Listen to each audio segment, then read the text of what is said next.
All right, folks, I think we are live.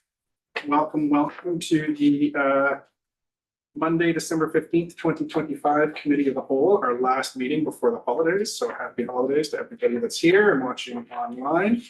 I'd like to begin by acknowledging with gratitude that we live and work on the traditional unceded territory of the Squamish, whose people have been stewards of these lands and waters found in Bowen Island. First item on the agenda, I will look to our corporate officer for the introduction of any late items today. There are no late items. No late items, and Councillor Getty. I don't know if Ms. Drake can be persuaded, but if we could add to the staff reports, a shout out to the rec staff in terms of their help with the downtown east side project this weekend. I'd say thank you. Absolutely. Somehow we can leave right in.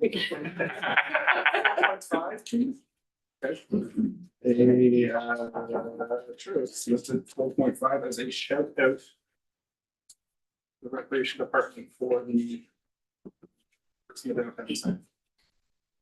that, can I have a motion to adopt the agenda as amended, please? Moved by Councillor Getty, seconded by Councillor Morse.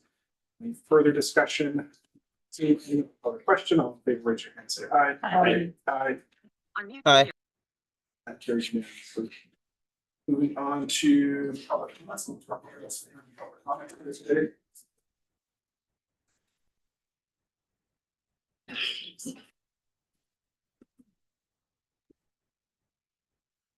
No public comments.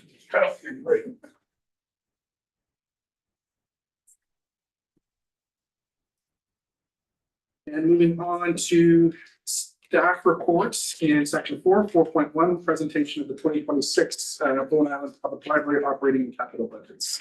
Over to our chief librarian.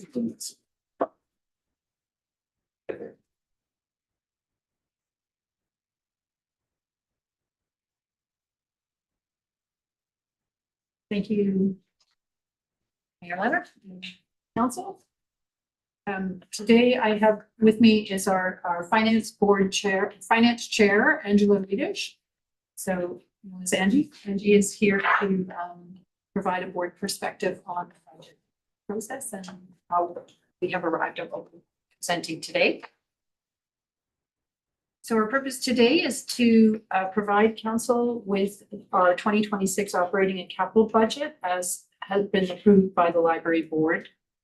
The report also has a recommendation that council receive our operating and capital budget for information and for consideration the BIM draft 2026 financial plan.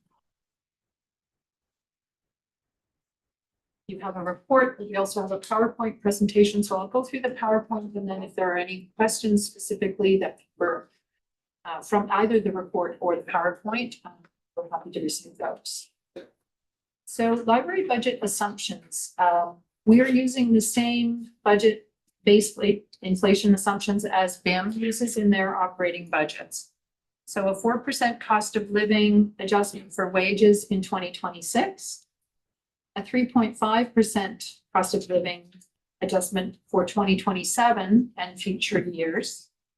A 3% inflation assumed for supplies and services in 2026 and going forward, with some slight variations here and there. And then the 2026 library budget includes an increase request to BIM funding of $36,492 to meet our desired outcomes as presented in the budget. I'll just briefly review the library service profile. I'm sure you all have a good understanding already of what the library does, but just we start there with sort of our mandate, Center for Sharing Ideas, Information, Knowledge, and Culture. And we play a vital role in the cultural and social life of Bowen Island, providing a gathering space, community connections, information resources, and lifelong learning opportunities. We offer collections of varying sorts, including our traditional books, DVDs, audiobooks, etc. We also provide medical equipment. Some of you may know as the Med Shed, telescopes, bird watching kits, mindfulness kits, a whole bunch of other physical items that we call our library of things, like power cost monitors, etc., that give people, all of our patrons in the community, free access to borrowing those items, and also online resources such as ebooks, information databases, video streaming service called Canopy, and some individual learning platforms like LinkedIn, Mango Languages, etc. We provide a number of programs and services for children and adults, and I'm sure you're probably familiar with the traditional ones: Storytime, Baby Connections, Summer Reading Club. We also have more class visits this year since we've brought on a children's coordinator who also has some Pro D clubs she's presenting and other events for kids that we've been able to present this year. Adult programs and workshops, we include our tech tutoring program. We now have 3 different tech tutors who help us out, 2 are staff and 1 is a volunteer. And we provide author readings, book launches. We also provide a space for federal and provincial government services to come to the island and provide help for the community. So CRA and Service Canada came twice last year. They'll be coming once in 2026. We're trying to convince them to come more often, but they have lots of places they need to go to. And then provincial government services that come monthly. So these are options for people who are most vulnerable in our community, needing certain government services, not to have to go to town, which can be a real barrier for someone who's low income or struggling. So we wish they could come more often, but it's fantastic that we can provide that when we can. We also do some workshops on cybersecurity, misinformation, food security, a whole bunch of different programs, some of which are brought to us by members of the public as suggestions, and some of which are library suggestions that we put forward. So our staffing is a total of 4.9 FTE. My own role is the only full-time role at the library. And there's a list there of the various things I'm responsible for, mostly reporting to the board, I am the only direct employee of the board. They hire me, etc. I give them advice, prepare board agendas, reports, minutes, and then all the other things, managing the library and its operations. We have a children and youth services coordinator. That's that new position that we've been funding through a grant for 2025 and 2026. That's a 0.6 position. I mentioned a few of the things that she's doing. Kelly Woods is doing a great job providing expanded services for children and families. We have another library supervisor who coordinates sort of day-to-day operational finance, maintains library collections, helps to supervise other staff and support me in my role. We have a library assistant who is kind of technology focused. That's Leo Peterson, who does most of our tech tutoring and also manages our network, also does other regular library operations, and another library assistant who does our communications, marketing, adult programming, that she's a 0.6 person. Again, everybody works at the desk. Everybody is up front serving customers, whether you're the chief librarian or whether you're a library assistant one. But some people spend more time on the desk. And so our 2 library assistant 2 positions are the ones who spend most of the time on the desk. And they provide a variety of other services along with your standard circulation and answering questions. For 2026, new initiatives that we're looking for, there's an operations increase of 15,532, which is a continuation of a number of subscriptions that that have previously been funded by the enhancement grant from the province. And we would like to continue those. So that's part of our request, is to continue Mango Languages, Canopy, Creative Bug, and a few other physical subscriptions that we have expanded our collections with over the last 2 years. That funding is running out at the end of 2025. We've also increased our Pro D and travel a little bit in order to allow more staff to attend professional development, the BC Library Association conference. And I think that's really important for staff development. Then we have some capital increases. The big one is $15,000 for accessibility improvements. You've seen the BIM accessibility plan, but the library is developing its own accessibility plan because our needs are slightly different. And that plan is almost ready to come out and includes a number of recommendations that were made by Spark BC, who did an audit of the library building in 2025. And then Interlink did an audit of library services generally.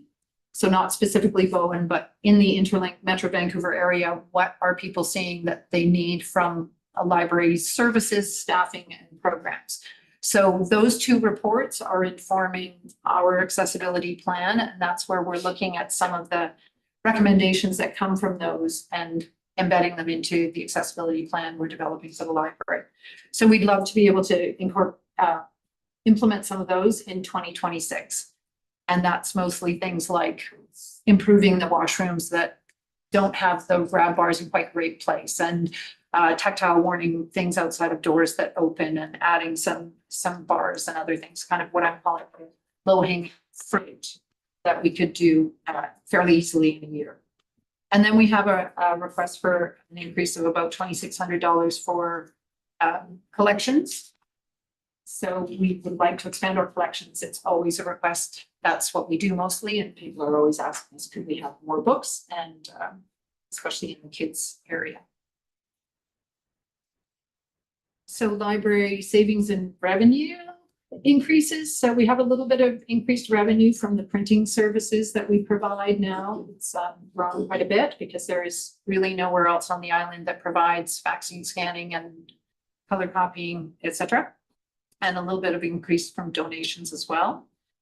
A bit of savings from payroll savings. We have a staff member who's leaving us, and the replacement of that staff person will be at a lower pay step in the grid. So there's a bit of savings there. So the budget itself, which I hope you all did eventually get to see, it was a bit missing from the original. And so Angie's going to point out some of the key things that we're looking at in this budget request. Thanks, Tina, and thank you, Council. That it's easy to glaze over the eyes when you see a spreadsheet like this. So let me just point out a few things at a high level, and then certainly do ask questions. And maybe I'll start by reminding you, as Tina mentioned earlier, about the enhancement grant we got now 3 years ago of $175,000. And so that we spent a little bit of it in the first year, and the rest went into surplus, if you like. And then we drew some of it out last year. And as you can see in the 2025 budget line, we planned to draw out $79,000 that was to go to the new position, Kelly Woods, the children's coordinator, some operations and some capital. And if you look at the operations and capital lines, you'll see that for next year, there's nothing left, right? So that was our plan, was to expend the enhancement grant, but to save some money for the new position. So we've got the $54,000 left in the surplus, and we're drawing that out to pay for Kelly's salary next year. But the enhancement grant does kind of complicate the overall look of the spreadsheet, I guess. So if we look now at 2026 budget and the change from 2025, as you'll see, the change in that affects you, or that we're requesting, is an increase of $36,000. So that's the increase relative to what we asked for in 2025. And Tina's gone through the kind of components of that. The biggest chunk is the accessibility improvements, the $15,000 in capital improvements that we're asking for to support making some of the changes that the Spark report recommended. The other sort of larger thing is the increase in payroll. But as Tina said, although we're putting in the request for COLA at 4%, just as the Muni's budgeting is doing, because of staff turnover, the actual increase in payroll is only 2%. But you'll see in the budget how payroll is the essential item for the library in terms of the largest item. I think that's about all I was going to say. So the increase in the request of $36,000 comes from $15,000 in capital improvements, $8,000 in payroll, and then some, as Tina said, for operations. I guess lastly, backing up again, is to say that when the board looked at the budget, where we started from was the strategic plan. And as Tina's going to talk about in a few minutes, over the beginning of this year, we did a new strategic planning exercise. We surveyed the community, what do they want in a library? We looked at what other libraries are doing today. So we went through quite a large exercise in looking at where does the library want to go? Families, children was a big item there. That's the children's coordinator that we've sort of been hiring. Accessibility was another big plank. So the board kind of looked at what we learned through the strategic planning, and that's kind of what informed the budget. So Thanks, Angie. I just wanted to note in the revenue column, under grants, provincial and other, that our provincial grants have been frozen since 2009. I suspect some of you may recall, I've nudged you when you were heading to UBCM, et cetera. There is an advocacy group called the Library Partners, who are representatives from the BC Library Association, BC Library Trustees Association, Association of BC Public Library Directors, and the BC Libraries Co-op, who have been working hard to try to advocate to the provincial government to say, that's a really long time for your funding to not have improved and increased. So it's just a note to say that that's just such a stagnant bit of our revenue that we love to see grow. And of course, the enhancement grant was sort of the provincial government's version of, we'll give you something, but it's not ongoing. And we've all been advocating to say, one-time grants are great, but they don't resolve the real need that we have and the problems that we have, which is primarily in staffing. In order to deliver more programming, more services, you need more staffing. So that's just a little note. And the enhancement grant, as Angie said, is running out. We're reserving some of it, and there will be some left over, which we can implement in 2026, 2027. Yeah. So just my final slide here is just a little sort of future view. Lovely picture of Kelly at the Pride picnic and walk.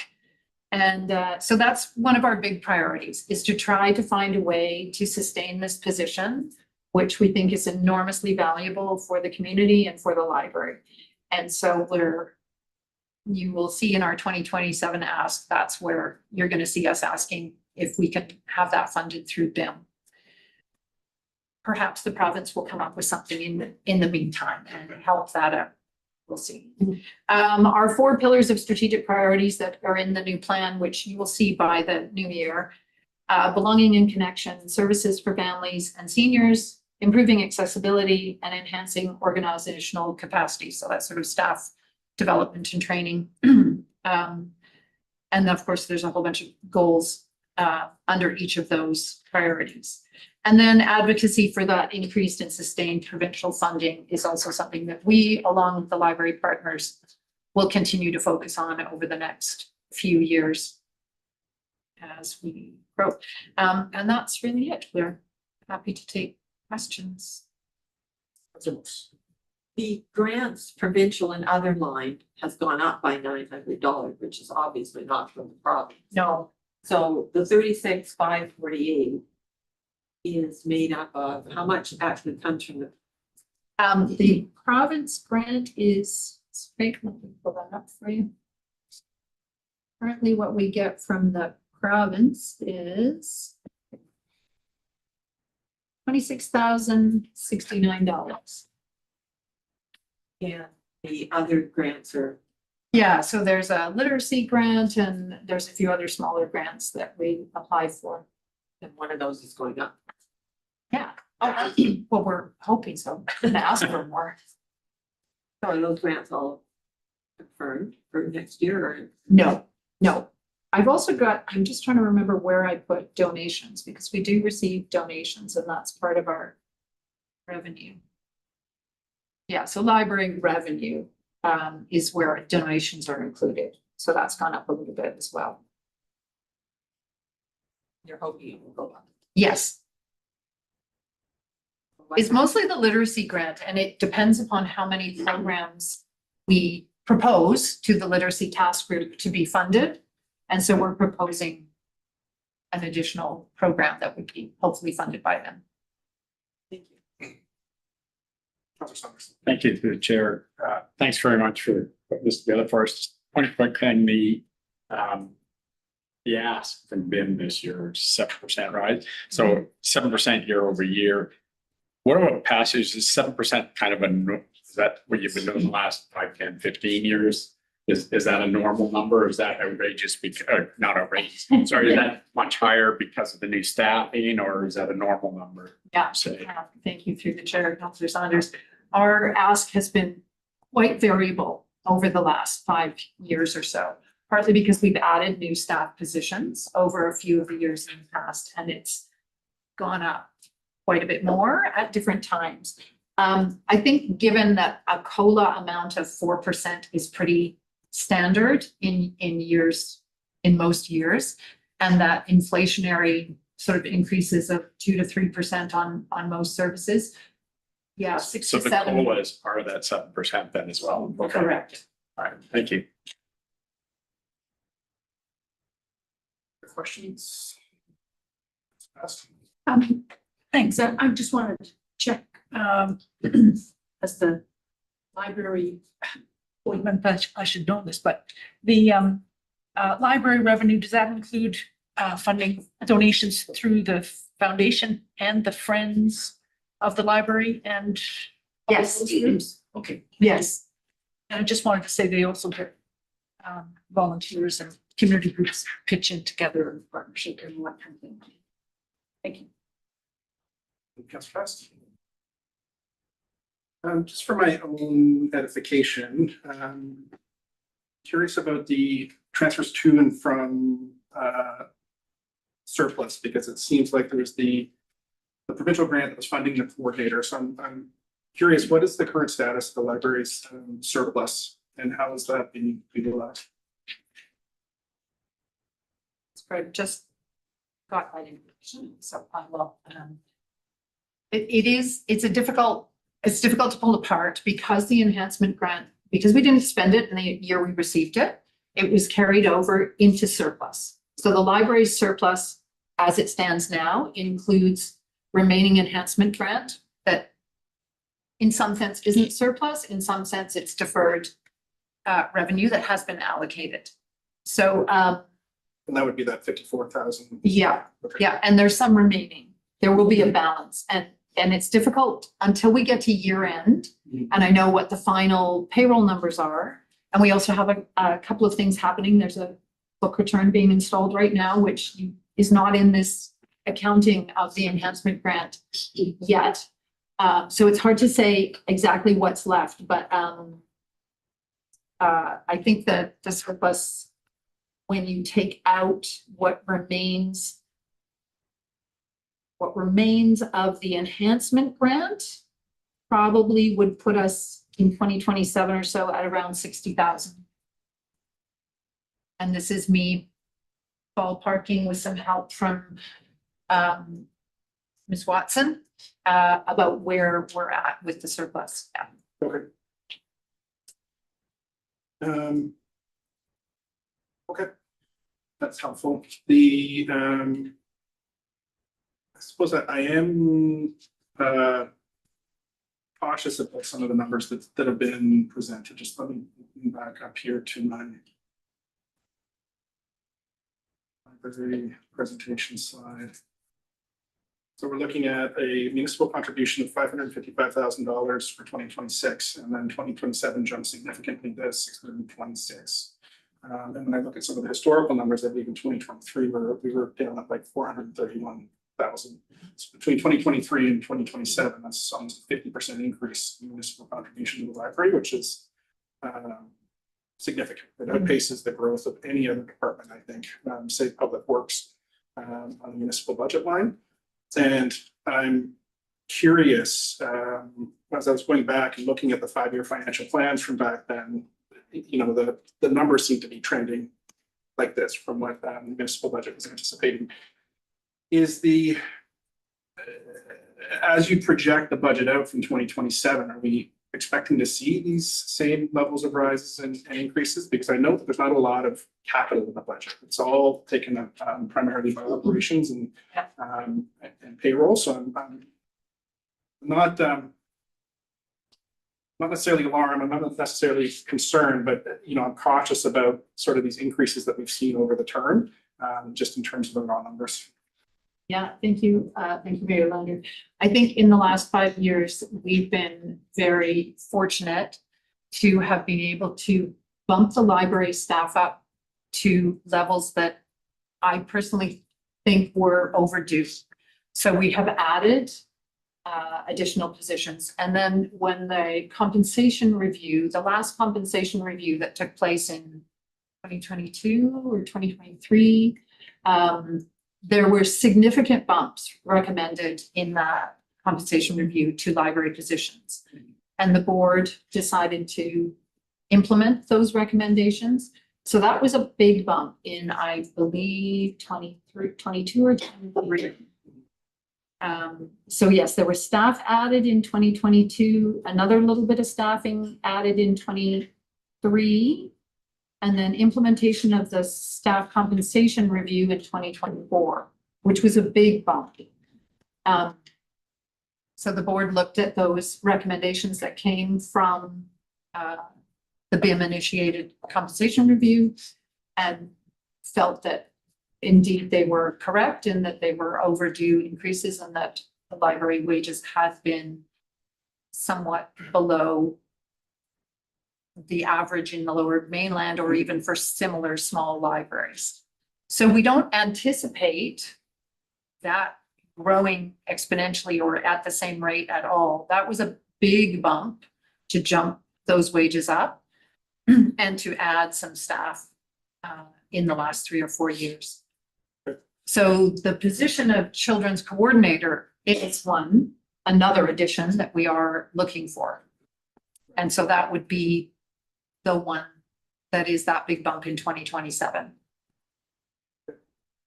Yeah, just to add, so there's should suggest that. So for this year, it's the 7%. The following year, as you say, it's a big increase because we're going to request the funding. If we don't get any grant funding for Kelly's position, we will be requesting it a bit. But then it's not like the following year, there'll be another position increase requested. So it's a jump rather than a line.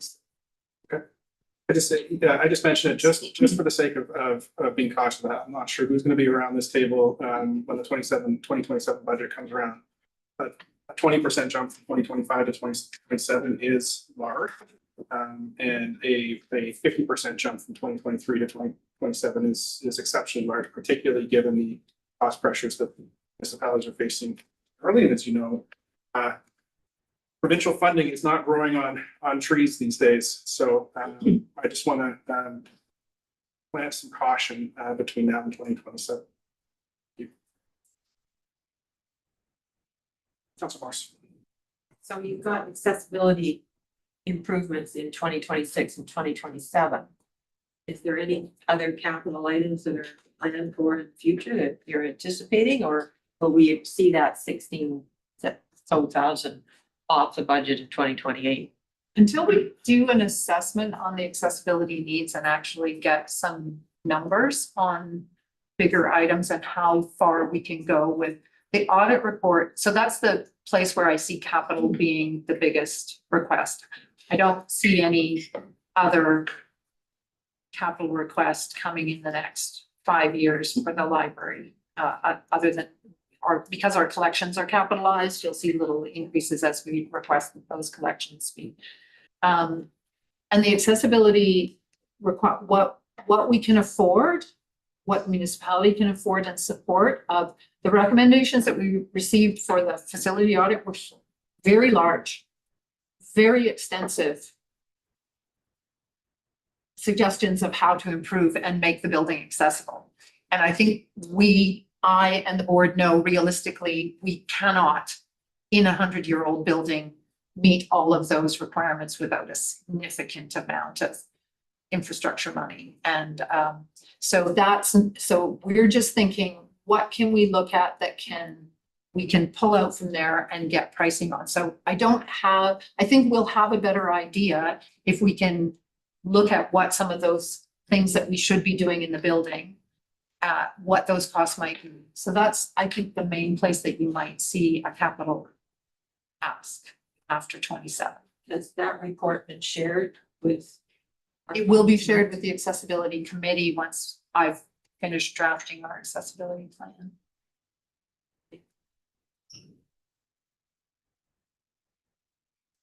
Any other questions, comments? That's good. So somewhere in the capital budget that's being presented next, there's mention of capital improvements or upgrades or restoration to the building. And the one was the main beam, support beams. So I'm wondering if that kind of work is going to interfere with operations and whether it can overlap with some of the accessibility items that you're considering, and whether that makes any difference to, that may be a different question for the financial officer, whether that can make a difference to your staffing and opening hours and possibly moving expenses. I'm just thinking if they're going after the rafters, that's cleaning out underneath it. Possibility. Through the chair to Councillor Getty. I don't know. This is not information that I have details on, and whether there is what the plan is, I think probably Ms. Kasari is going to speak to that later on in your meeting. We always hope to not have to close the library to the public. If there is work done, if it's a safety issue and it needs to be done, of course, we would consider that. Yeah, we do try not to lay our staff off because of work that needs to be done to the building.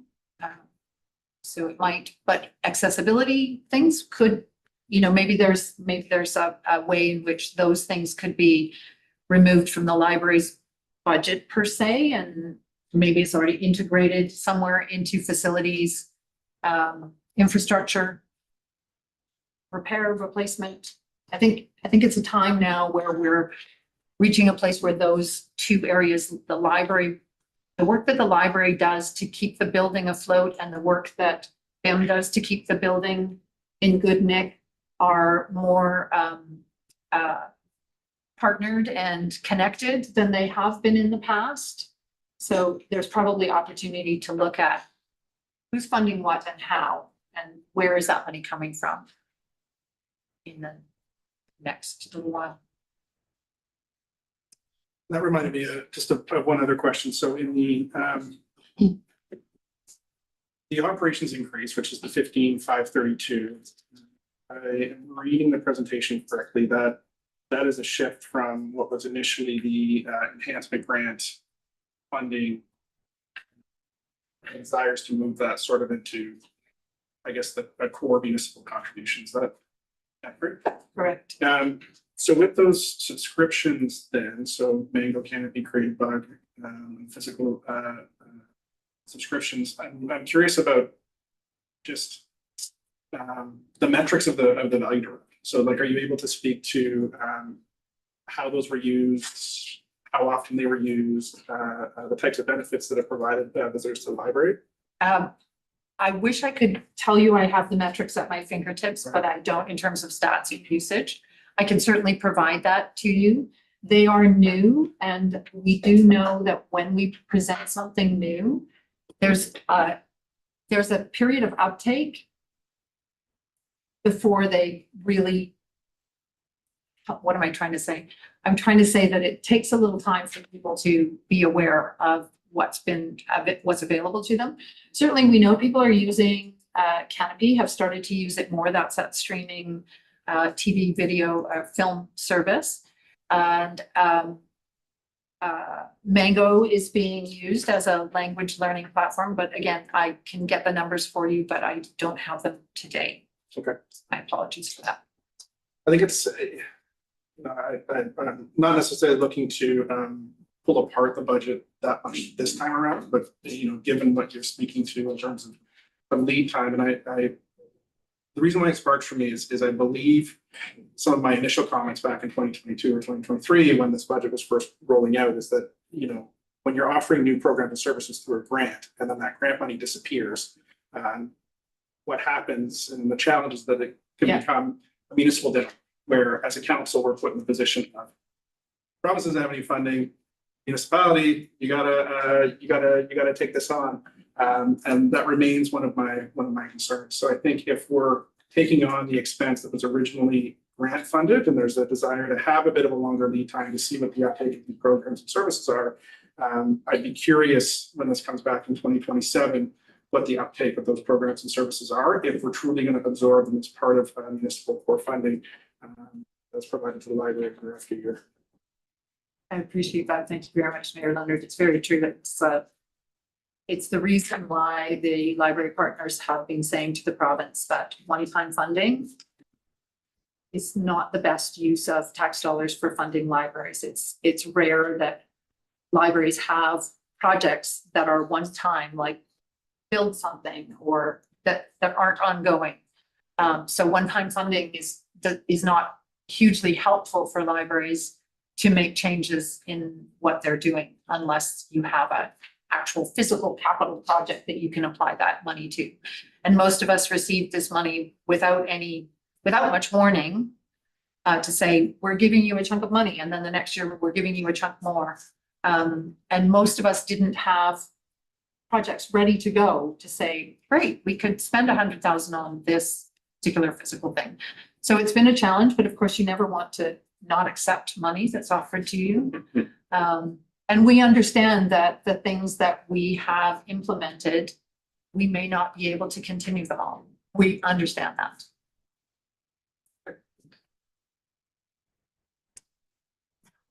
Oh, Councillor Jurgensen. Apologies, I didn't see your hand up. Thank you. I just want to ask a question about the accessibility plan. First of all, thank you, Tina, for working really hard on that with your staff. And just wondering if there is a timeline on when that will be presented to the Accessibility Advisory Committee, just so we can make sure to give it the time it needs and be prepared for that. Through the chair, Councillor Jurgensen, thank you very much for that. I'm hoping by the end of January. Unmute audio. Thank you. Our CFO has a hand up. Thank you. I just wanted to thank the chief librarian and the finance chair for their presentation today. I did want to just talk a little bit more about library surplus. And what I think would be a positive thing to do going forward is once we get to that year end and we've determined what's left over at the end of the year, it does look as though this year's budget is tracking to be under budget from what you had projected in the initial 2025 budget. What I think would be helpful is if it was possible, if the board could articulate a plan for the use of that other surplus, not the grant surplus, but what the intended need is, what the intended usage is of those funds going forward. I think you mentioned that you suspected it might be around 60,000. It might be a little bit more, but if there was any opportunity for the board to develop a policy around surplus and how much surplus is necessary in order to provide the library with that, that cushion, that comfort that is needed. As Mayor Leonard articulated, given that the overall budget is very operational, and when these issues happen, like the hot water tank and stuff, it's not the library that's coming to paying for those types of extraordinary unexpected expenses, it's the municipality. So given that it's operational, what level of surplus is needed? And I think I would encourage the board to develop a formal policy about that. And that would give some guidance as to, if we have too much surplus one year, we could be using that to fund operations next year instead of just, maybe accumulating each year. Thank you through the chair. Absolutely. And Angie and I have discussed that. There are, we're completely open and interested in working together with you, because I think it also needs to come from a policy development, also needs to reflect the municipality's requirements and needs about how surplus is managed. And we're happy to work with you and develop something. There are certainly examples from other libraries that I can pull out and draw from, so we can see how that happens in other municipalities. And absolutely once, I think what I was trying to say earlier is that going forward, our connection with them is much more direct and involved than some of it has been historically. So historically, the library has managed more of those things like hot water tanks bursting or something needing doing.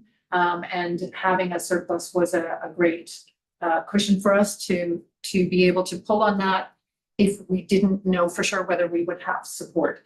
The support is fantastic now, and I think it's a really opportune time for us to say, great, moving forward, we know that we can rely upon municipality, public works departments, fantastic, and that whole sort of infrastructure maintenance and repair. So I think it's a great opportunity for us to sit down and do that together, to come up with a policy and set some amounts and what's a reasonable cushion. Thank you. I'm not seeing any further questions or comments. Thank you so much for being here today. Thank you. I don't believe there's a resolution necessary. I'm looking at page 4 Right. of the agenda, and there's a recommendation there for council. And I'll read it out. I move that council committee of the whole receive for information and consideration the BIM draft 2026 financial plan, the 2026 Bowen Island public library operating and capital budgets. Moved by Councillor Fast, seconded by Councillor Getty. Not seeing any further discussion. All in favor, raise your hand and say aye. Aye. Received unanimously. Thank you very much. Thank you. Moving on to 4.2, presentation of 2026 30 capital projects budget. We have our CFO and department lead. Thank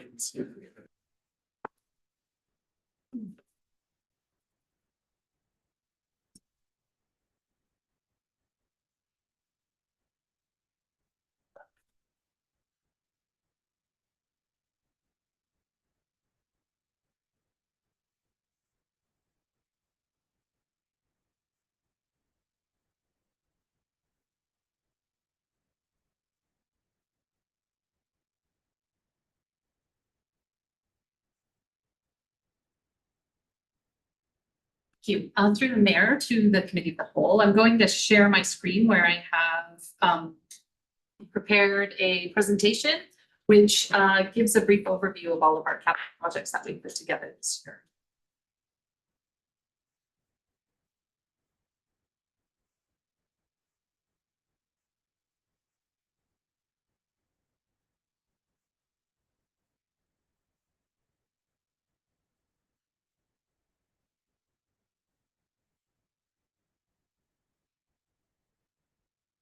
So.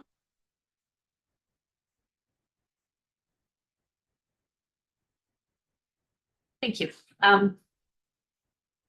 So the capital plan this year includes about $15.7 million of capital expenditures in many different departments, most of them in the public works and infrastructure, repair and replacement.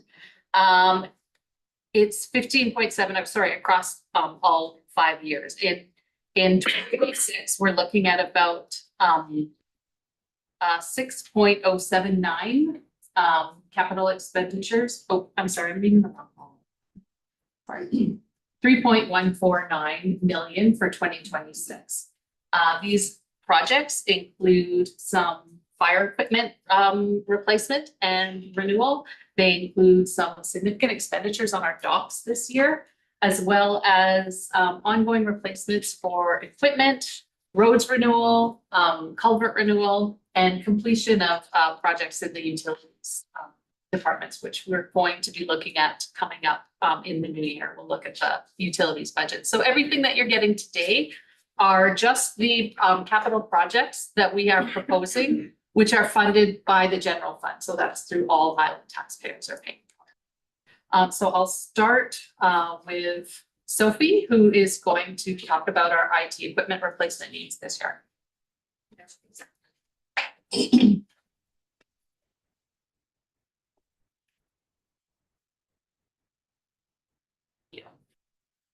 So the IT equipment replacement. A process question, are we gonna do questions after each presentation? After each Yeah. one, yes.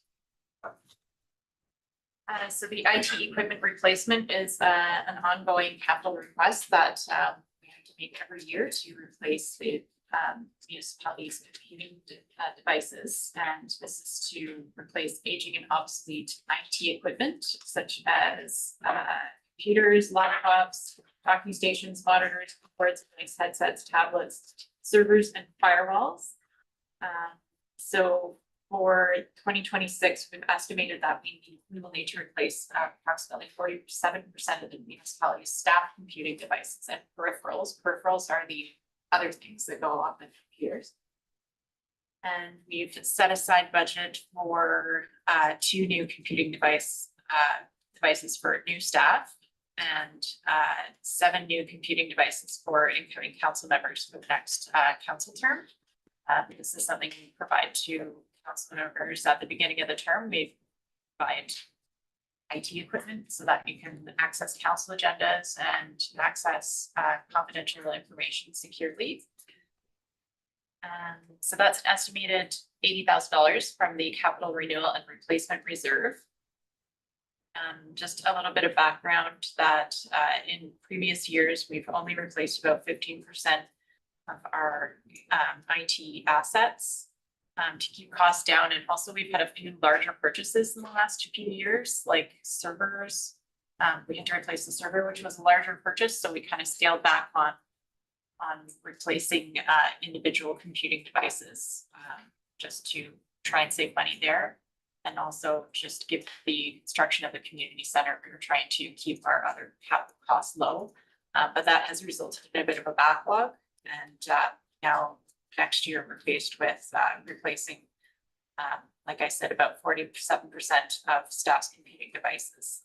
And unfortunately, there has been a recent increase in hardware costs that are driven partly by international tariffs that have increased the price of computing equipment. So we're faced with that as well. That's it for IT. And then council chambers / conference room AV upgrade. So this is one item that we were thinking of approaching in the 2025 budget, but due to just we were trying to keep costs down once again for moving into the community center. So we thought, let's see how our system from our old municipal council chambers works in this room, and has proven not to be appropriate for these meetings. So as you know, the audio quality is not great and the room is just too big and there's a lot more background noise in this room. So we're looking at pretty much a complete overhaul of the AV equipment in this room. The current system is over 5 years old, and we just kind of cobbled it together when COVID hit. We had to start doing hybrid meetings. So it would be great. I think it would be great to improve the quality of the audio and accessibility to this room to have a system that's built specifically for this space. So this would support reliable hybrid meetings, improved sound quality, and enhanced accessibility for council staff and the public. Based on just market research that we did last year, we are estimating about $7,000 for this upgrade. But it is currently in RFP, so that will depend on the quotes that we get back. And I believe that is closing just in about a week. Good news, we did receive the $25,000 accessibility grant that we applied for. So that can either add to the $70,000 being asked for to support, a more expensive quote if that's what we get, or it could be used to offset the total cost of the expense.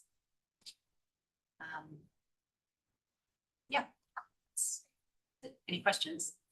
Council Saunders, followed by Council Morris. Thank you, through the chair. When you talk about replacing various laptops and peripherals, et cetera, have you done any kind of a condition assessment in the sense that here's the things we're going to need, like planning forward, this has a 5-year expected lifespan, that kind of thing? And that's how you're getting to the 70,000 then? Yes, Like we know we need to do this based on our assessment?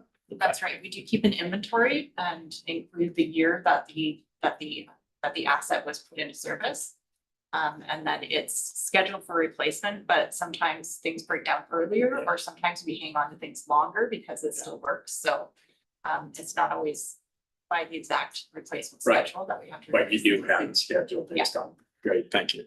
We also recycle, like we'll take a laptop that is from an intense use and repurpose that for, say, like an ESS volunteer thing. So we do Perfect. make as much use of Yeah. older devices that we can. Great, thanks. Councilor Morrison. That was more or less my question, but just so what is the estimated useful life of the iPad?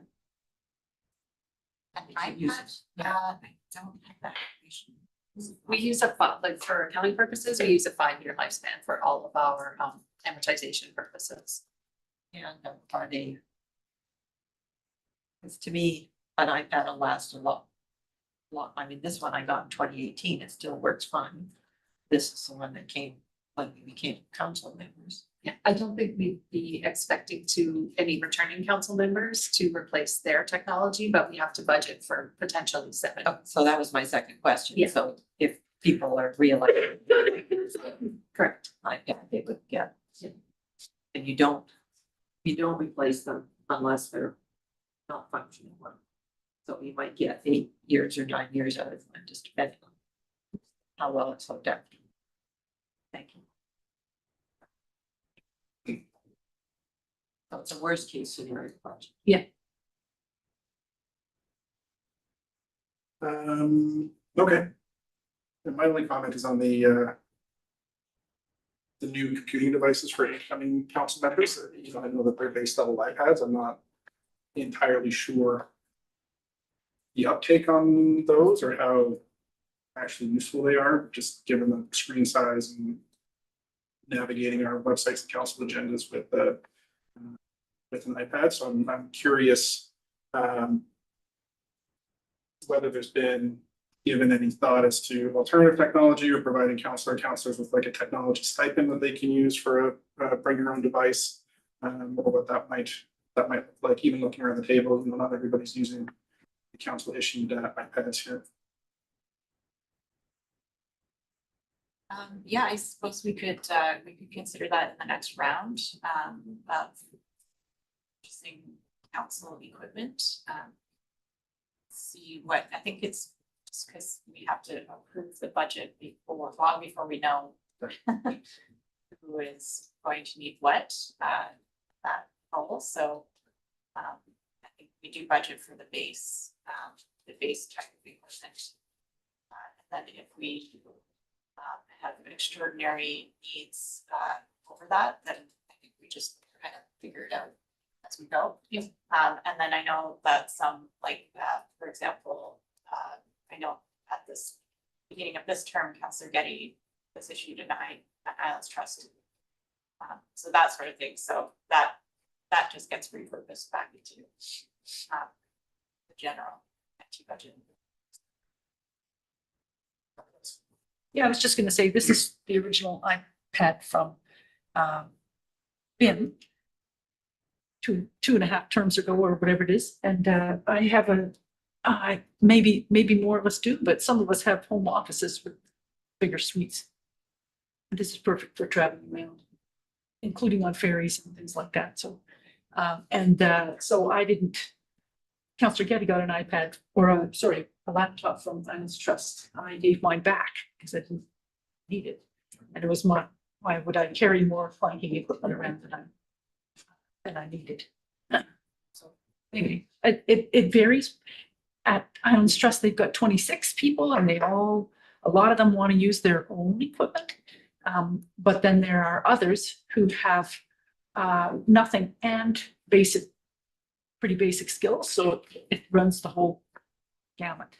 And they too are trying to balance everything, but they only service or help people with their own equipment. So if people who have their own worky equipment at home, or if they're using their equipment from work or whatever, they kind of on their own.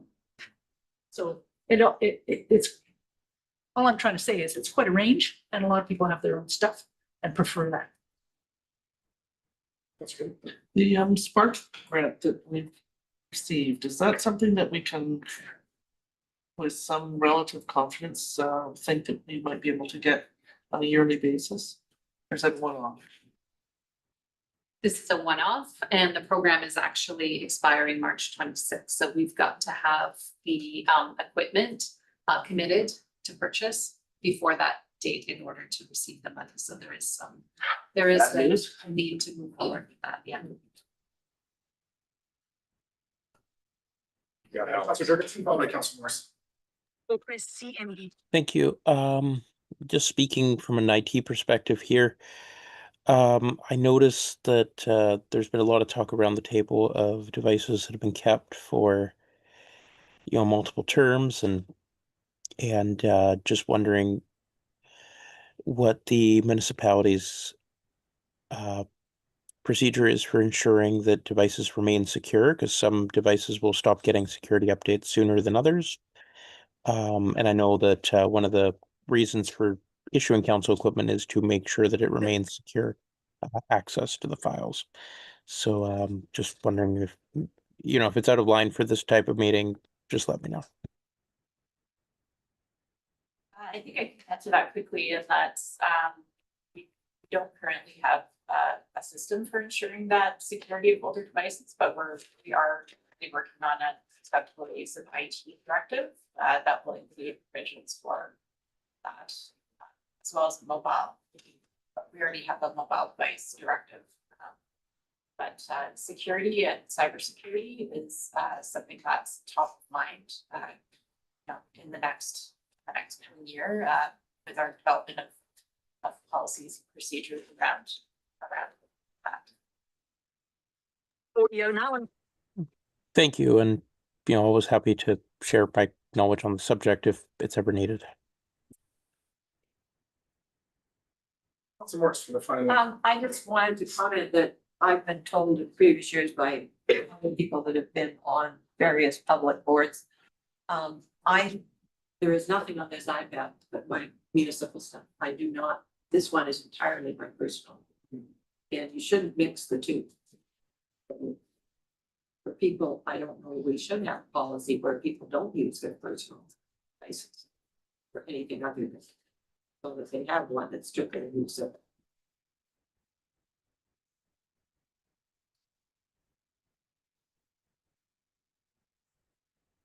Okay, moving on. Thank you. Thanks. So this is one that we put in the budget last year. We're bringing it back again this year. We're changing it a little bit this year by suggesting that we should be acquiring an electric fleet vehicle. We believe that we need a new fleet vehicle in order to support staff across multiple departments. So we have work in the Public Works Engineering Department, building and permitting, and potentially bylaw services with augmented ferry marshalling support being proposed this year. So an additional vehicle is required in order to help staff get to site visits, to do development permit work, and monitor for covenants or applications, that sort of thing. At the moment, staff, some of them are relying on personal vehicles and or they're, if it's available, borrowing the existing bylaw truck.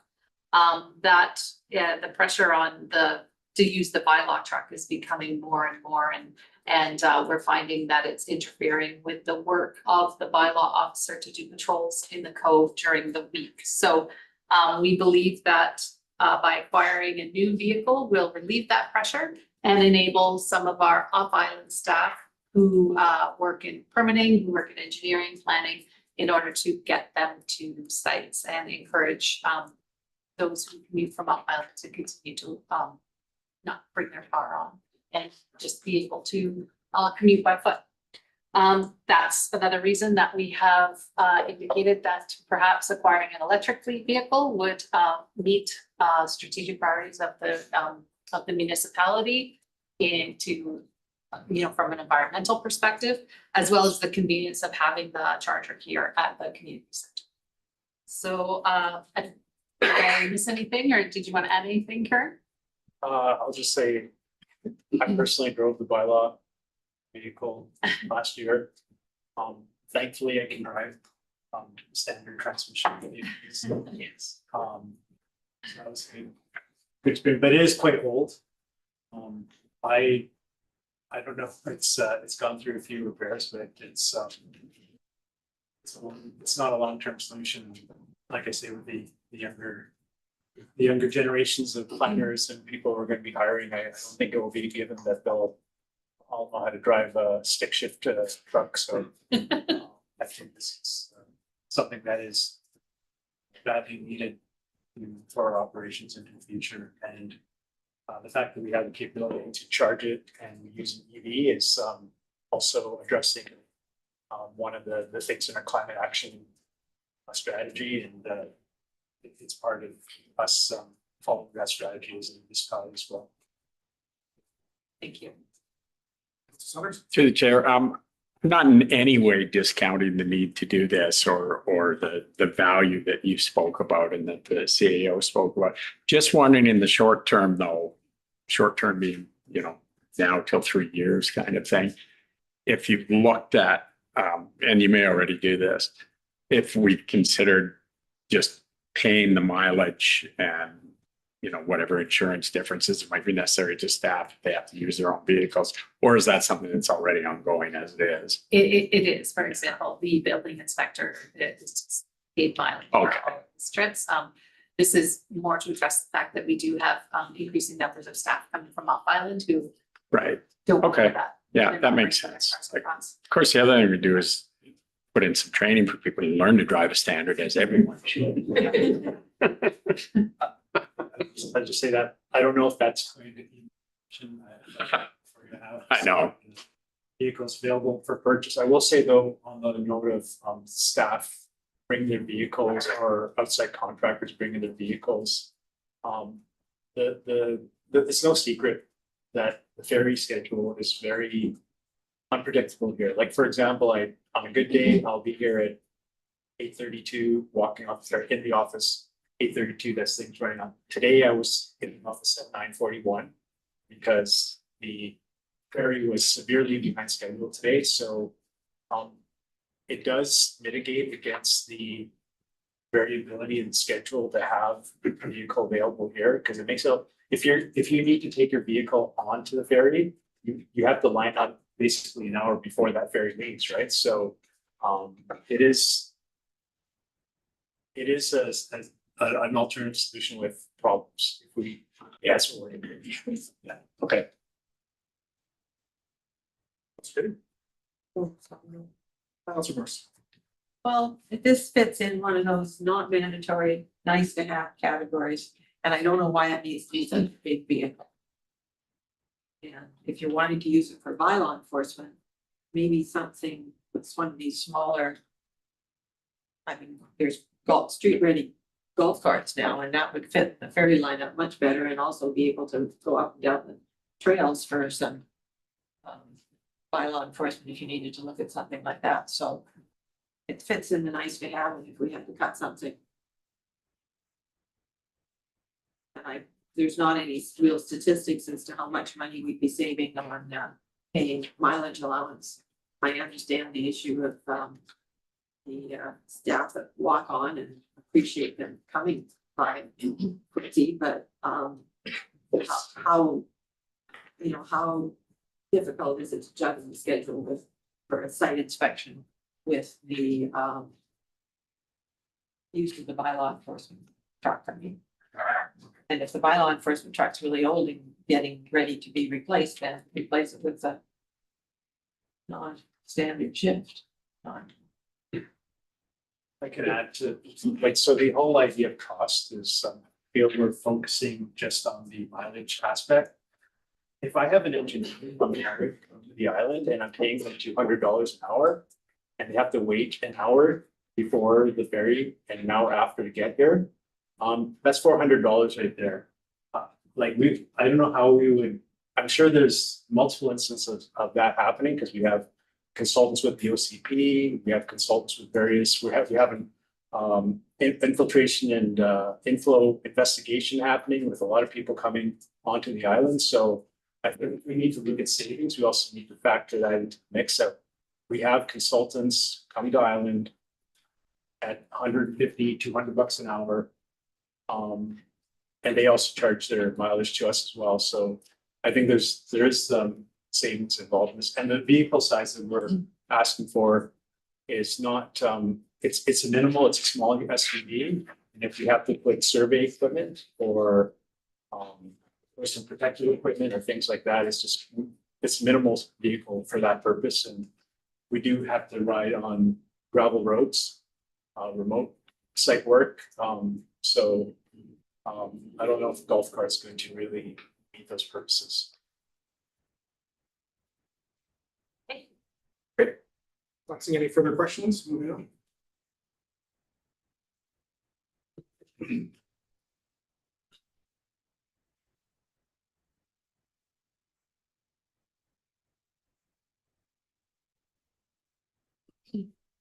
Thank you, Mayor and Council. We're going to give you a quick rundown of sort of where we are with the fire department today, what we have, and what we're looking to do in the future. But Mike Harwood joining me as Assistant Fire Chief, and we're both going to go over some of these slides and discuss what we have.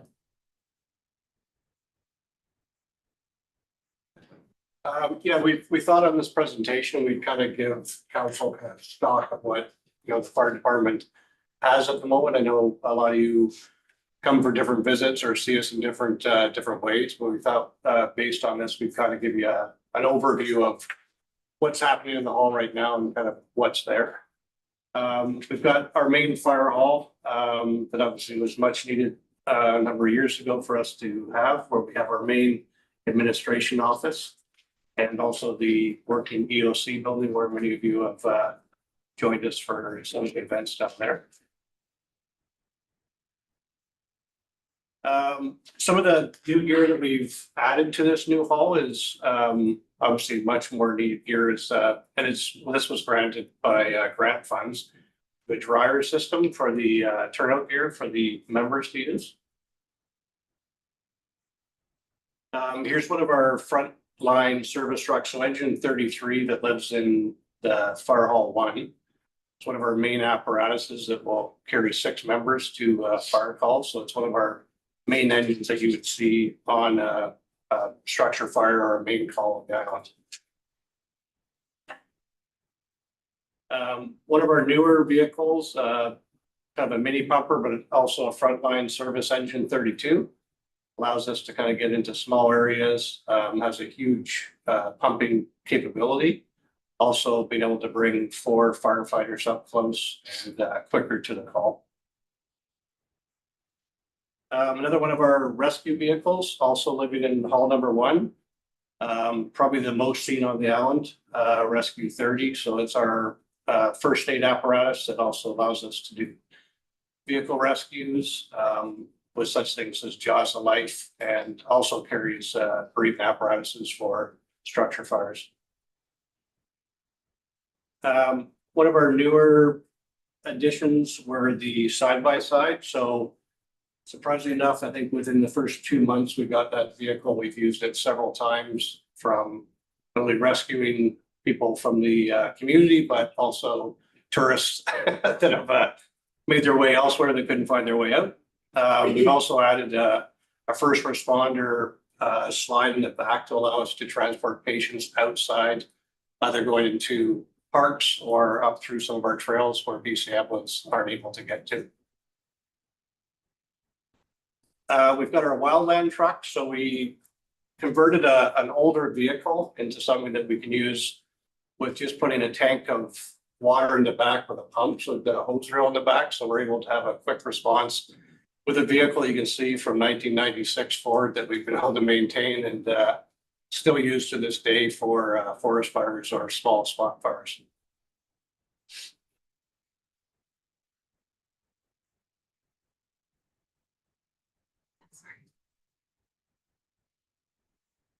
Right. Take over there. Yeah, sure. Great. All right. Thanks a lot, Mike. So on to our fire hall 2, the satellite hall we call it. 1421 Adams Road, we've got 3 response vehicles there, Tanker 30, Engine 30, and Rescue 31.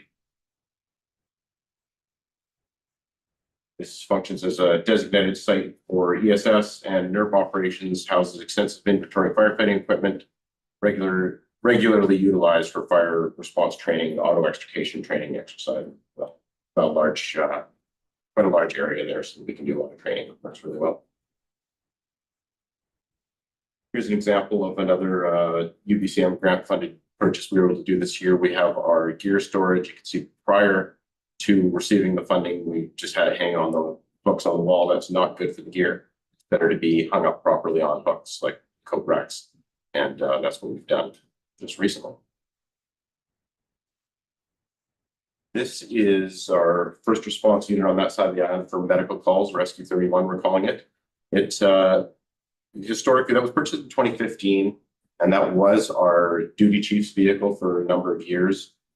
Really great to have for a duty chief to be able to respond to calls, but we realized a couple of years ago that it was more important to have a medical response on that side of the island. It's been really well utilized, and it's really improving our response times to medical calls on that side of the island. So it's working really well.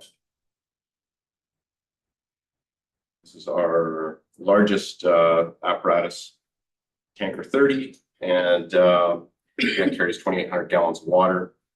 And it's also a frontline apparatus, so it's still within its service life. And on to Engine 30. This is from 2005. This would be our first reserve engine. So we want to have not only our frontline engines, but we want to have things in reserve as well in case something does ever go wrong. And this is all recommendations through the fire underwriters. So this is much like our Engine 33, but just 20 years old, and this will still provide reserve status through 2035. This is just showing us a little bit about what we have and things will be expiring in the future. So we show here Engine 32 and 33 is our frontline engines, and then Tender 30 that we were just showing also as a frontline water tender, and then Engine 30 going into yellow in 2020, this year, 2025, it's gone to yellow, so it's reserve. Showing that in 2033, we'll be requiring to replace the water tender, and then into 2038 before we need another engine. So no large apparatus expenditures expected until 2033. And the plan that we've shown here provides sufficient cash reserves on hand to replace apparatuses. Yeah, and also just what this is really showing here is we always want to have 3 greens and a yellow, and that's basically what it shows as the years go on. As things age out, they can go from frontline status into reserve status, and that's exactly what's shown here. So we also want to make sure we have, again, 2 frontline engines and 1 frontline tender to move water around. One of our requests for 2026 is a replacement to that duty chief's vehicle I was talking about before. We haven't had one now for a couple of years. Whoever's on duty is responding in their own personal vehicle. It's not really professional, not a professional way to do things, responding to, emergency calls in a personal vehicle. And we don't have licensed horns in our personal vehicles, so we can't respond maybe as quickly as we would like to. People don't get out of the way for us to respond. And we think it would be time to add this to the fleet. Other requests are more standard requests that we've had over the years. $20,000 for turnout gear. It only lasts 10 years, and we need to replace things as they age out, and as we get new members, we need to get new gear for them as well. The other one that we typically request every year is for our small tools, chainsaws, small pumps, hoses, nozzles, apparatus, parts and pieces, things like that. So that's sort of another standard request we make every year. Is this a slide? It's a nerd. Well, I just wanted to speak to the plan in order to ensure that we have the funding to pay for always maintaining those 3 greens and 1 yellow of fire trucks in our inventory. The plan is to receive the proceeds of the fire hall sale. We'll contribute those net proceeds to the fire equipment maintenance fund, allow that money to grow with interest and investment earnings accruing to the value of that fund. And then continue what we're currently contributing to that equipment, fire equipment replacement fund right now, which is an annual contribution of $250,000.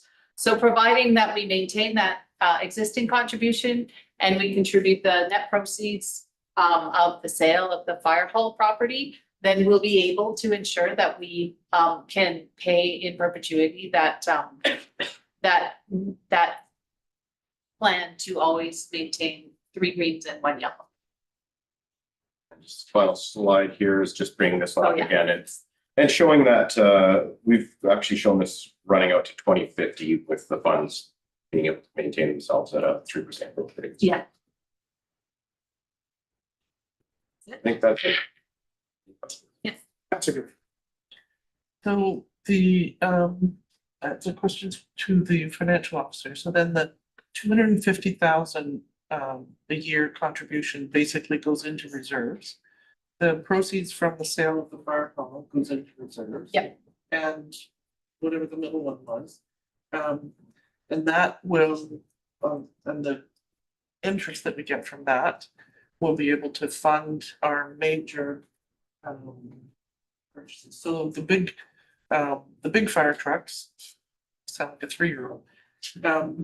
They're like $900,000 or something like that, right? Oh, more than that. More than that. So then basically figuring on that, we've been working on the reserves to make sure that we've got enough. Yeah. Set aside when Yeah. that comes up. So the sale from the fire hall basically just cushions that.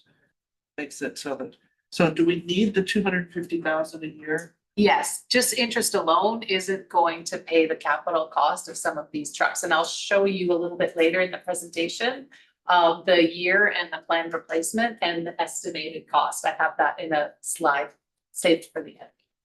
And does that include the fire chief's truck? The fire chief's truck is presumed to be funded through this reserve fund as well, yes.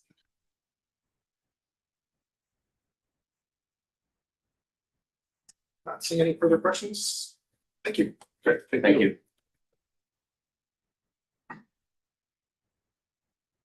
I'll ask our new director of engineering to join me for the engineering and public works presentation.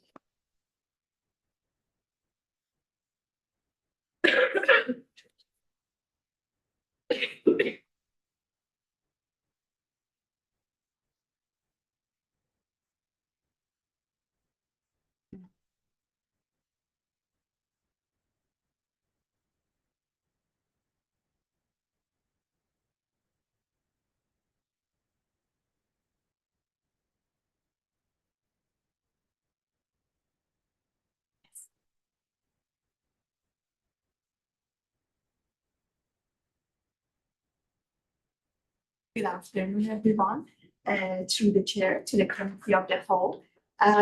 So, as you know better than me, most municipal infrastructure only gets attention when something goes wrong.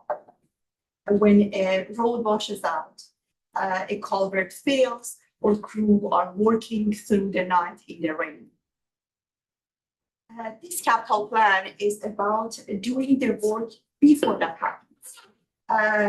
This afternoon, I'll walk you through how we are shifting from reactive responses to planned risk-based investment, protecting essential services, managing climate risks, and using public funds responsibly.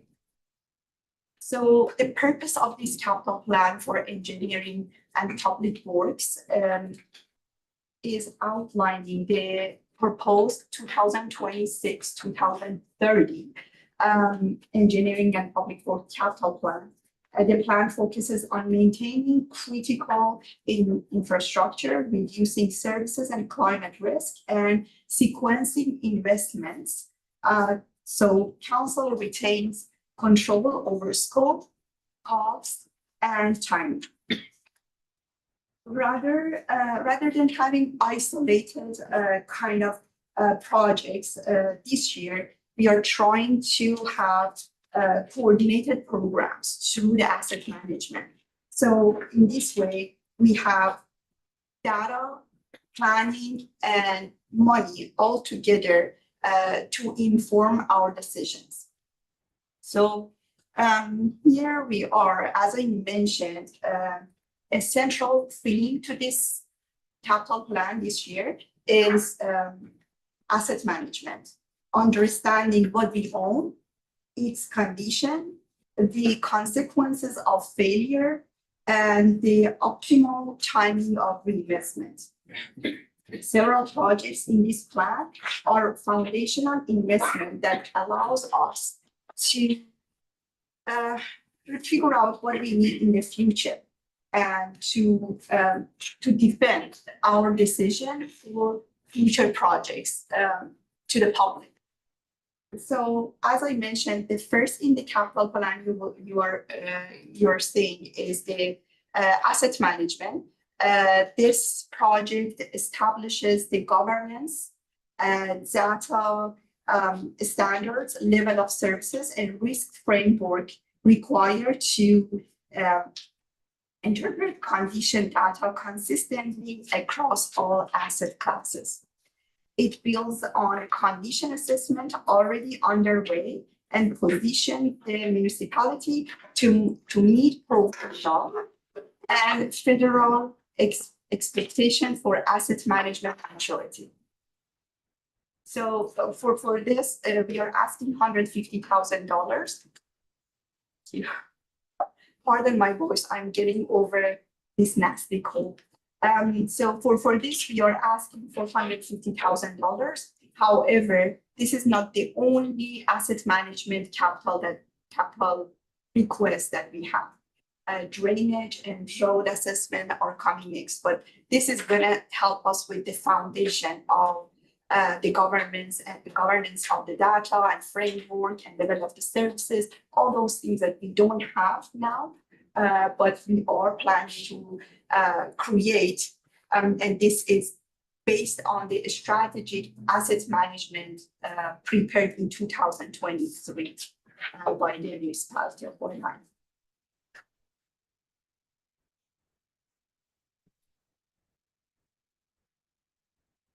The next is the drainage master plan and the phase one of the drainage master plan. So when I started here, I asked my team members, guys, where are our drainage map? Do we have a drainage map? And everyone said, oh, no, we don't. There are some on the GIS, but we don't have the data, a place that we can see all those data. So then one of the most important and fundamental climate related risks to our island is the drainage and taking care of the drainage. So phase one of the drainage master plan moves the municipality from reacting to the storms and events to understanding the drainage system as a whole. This work will guide our culvert sizing, road upgrades, long-term capital priorities over the next 10 to 30 years.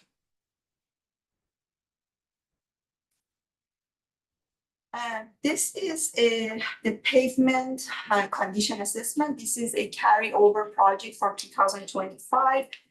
We already award the project to a consultant.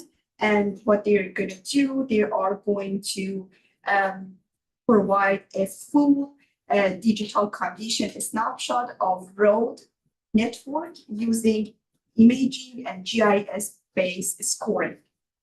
It enables a transparent, data-driven of road rehabilitation and improves communication with council and public. So when we are telling people why we are going to rehabilitate this road is based on data. and the priority that we have based on this road assessment program. So going back to the road rehabilitation program, this, and we are asking for $600,000 to use the condition assessment data and focus on extending pavement life, improving drainage, and reducing long-term maintenance costs. This represents a shift from visual inspection to a quantitative risk-based approach. So again, a culvert replacement program is one of the fundamental of the asset management. And the culvert failure is leading cause of road washouts and emergency closure on the island. So it is important for us that we target the high-risk culverts, particularly those protecting the critical water infrastructure. Coordinating culvert replacement with road and utility works improves the cost efficiency and reduces the service disruption. And this is another ask for $600,000.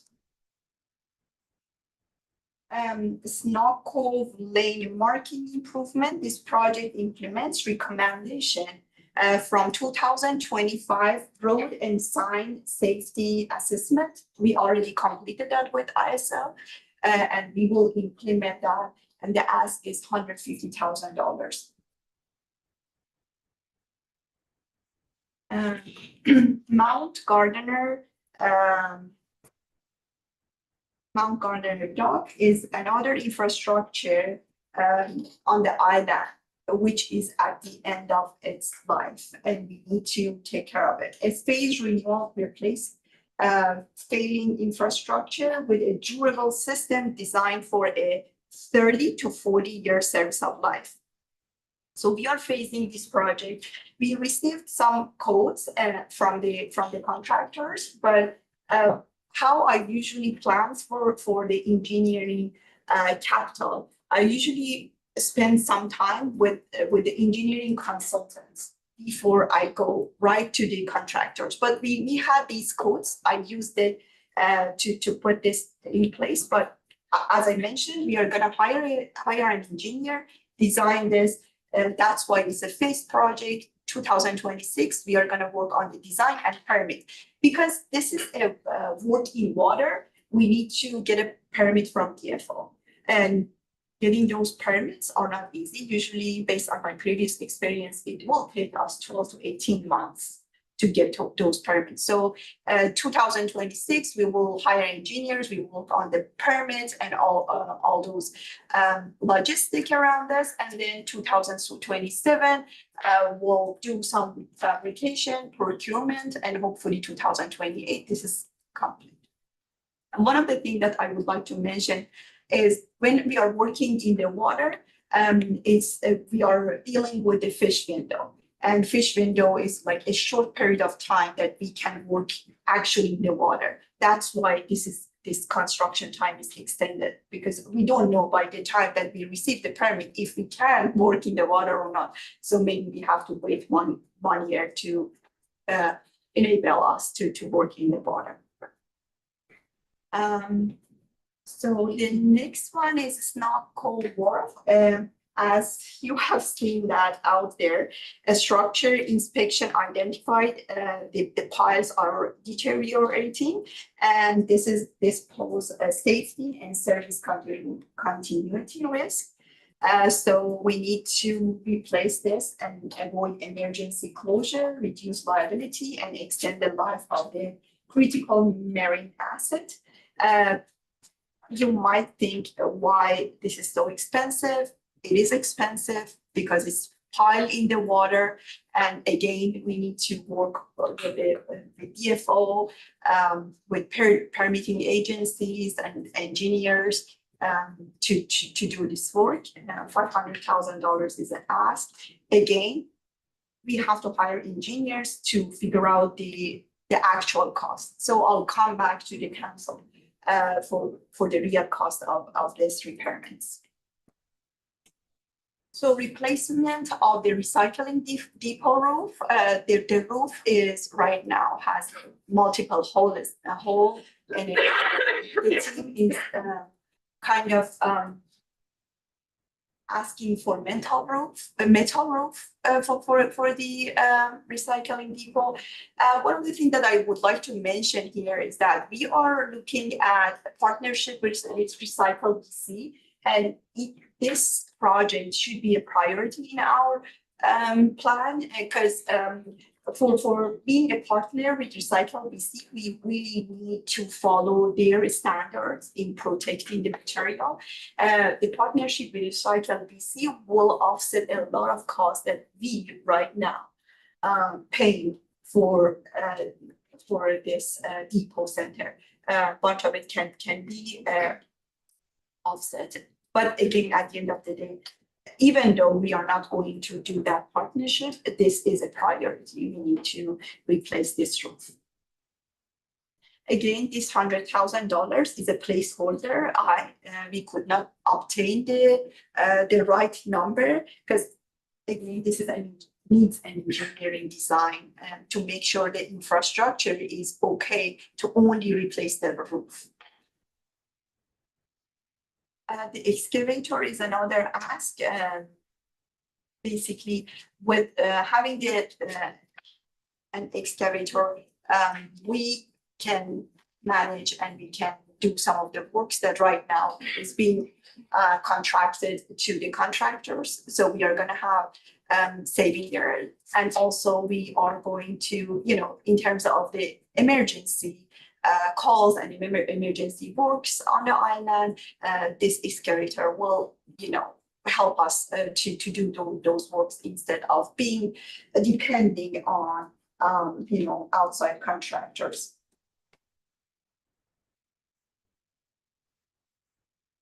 So the last on the capital plan is the works yard redevelopment.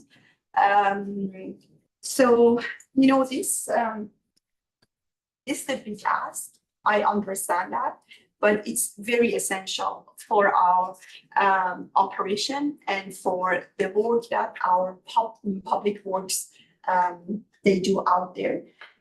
So the works yard is the operational backbone for roads, drainage, water, and emergency responses. Existing space, safety, and flood constraint limit operations and increase risk. We are asking for this project to be delivered through the progressive design build method and delivery method, why is that? When we go through and I've done this before, so I'm speaking about about my experience with this single integrated delivery method for big construction, especially somewhere on the island with a lot of constraints with limited contractors. So basically, what is this method? First, we hire a consultant to put together owner statement requirements, OSR, and then we go to the market and we hire progressive design builder. What it means is instead of having design build team, which is only you go to the market and you award the project and basically you give it to a design builder, you don't have any control over the design. So basically they are going to come and they are going to tell you, okay, with $6 million, we are going to give you this works yard, but you have limited control over the design, and whatever extra we want through after the award that is going to be extra change order. But progressive, the beauty of the progressive design build is that we hire them as a design builder, but only we give them phase one, which is the design. So we only go into the contract with them for the design, And then by the end of the design, and during the design time, contractor is on the table, designer is on the table, and we are on the table with our representative. We work on the design, we get to the 90% design, and when we have the cost estimation and everything ready, there is another point for the council to review it, and they say yay or nay. So at this time, we move into the phase 2 of the design build contract. In that phase, we have the exact number, and we go into the contract with the exact design, with, making sure that the contractor, consultant, everyone is on the same page, designer and us on the same page. So let's say at the end of phase 1, council doesn't like the design or doesn't like the cost. What we can do, we can either negotiate with this design build team and move forward and change the design, change the number, then commit to a number. Or what we can do, we can say, oh no, this team is not a dream team that we thought at the beginning. We can terminate the contract, and we can have all those design and go back to the market and hire a contractor, which is not ideal, but again, it takes that risk away from us that, oh, we married to these people to the end of this project. No, whenever they are not collaborative, when they are not, we are not married to them, we are just the phase of the design, and then at the end of the design, we have everything in our hand to go back to the market, which usually this gives, basically the contractors, they wanted to continue with that. They wanted to win the job and work with us. So this makes it very collaborative and takes away the risk of, change orders and not being collaborative with the design. And design team is part of the contractor is part of design. So this is the beauty of the progressive design bill, and this is the process that I'm putting forward. As I mentioned,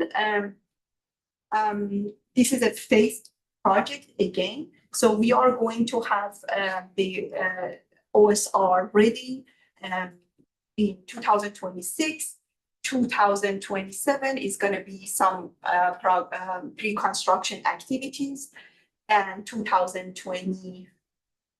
By the end of 27, mid-28, the construction will be complete. As I mentioned, you can see there are 2 gates for the council to vote and have control over scope, and also have on cost and timing. One, when we are going to the market to have the authorizing the progressive design build, and next one is after we have the guaranteed cost, and before we commit to the construction, again we go to the council and we ask for permission and permission to award the project. This is the estimated cost is 6 million, and I should be honest here, this is very modest in this market. The cost might be more than this, considering the market. Again, this is a progressive design build. We go design it with the designer and the contractor, and hopefully we don't go that much above of the ask, but this is going to be a new debt for the municipality. I understand that no one likes to have it, but this is something that we really need for our equipment, for our staff. Our equipment are not safe where they are right now. The salt and sand and asphalt shed is falling apart. We only have 1 or 2 years to have that. Otherwise, we have to replace it. And replacement of that, it means that, again, we have to pay more capital, and then who knows what's gonna happen next. But with having this plan in place, we can start working on relocating this salt and sand yard to Salal while we are working on, site configuration, contamination. There are many things that we need to take into consideration for this works yard, and we need a lot of planning. And that's why this is outlined as a 3-year program and plan. Again, I understand your concern about the funding, and this is gonna go through alternative funding approval. And yeah, I'm here to help out and throughout the process. And yeah, please let me know if you have any questions. That was my last stop. Thank you. To the chair, that's great. I appreciate all the insight into what you're doing.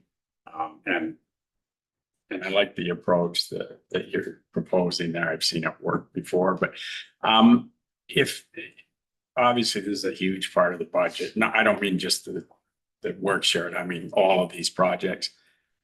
And if council were to decide and say, you know what, we can't afford all this, take 20% off. Have you done a prioritization of those projects to say, this is, if we've got to knock 20% off this one and this one go, but these would stay.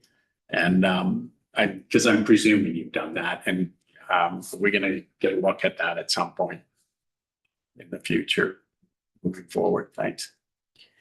Well, to the chair, so this capital plan is a very modest capital plan, to be honest. It's mostly the study and just keeping up the infrastructure.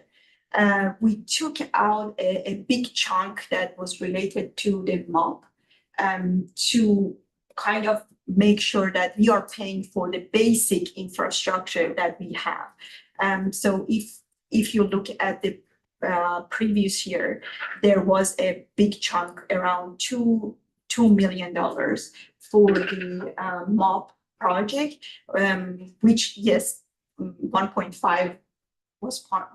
1.5 came from grants, but again, $500,000 came from municipality. So basically, that is right now out of the picture. This is just the basics that we need to have our infrastructure moving forward. However, I understand maybe council do not want to go with the Snocco pier replacement. Maybe it is something that council wanted to reconsider. That is it worth it to have that for another $600,000, or we can dismantle that? We can just.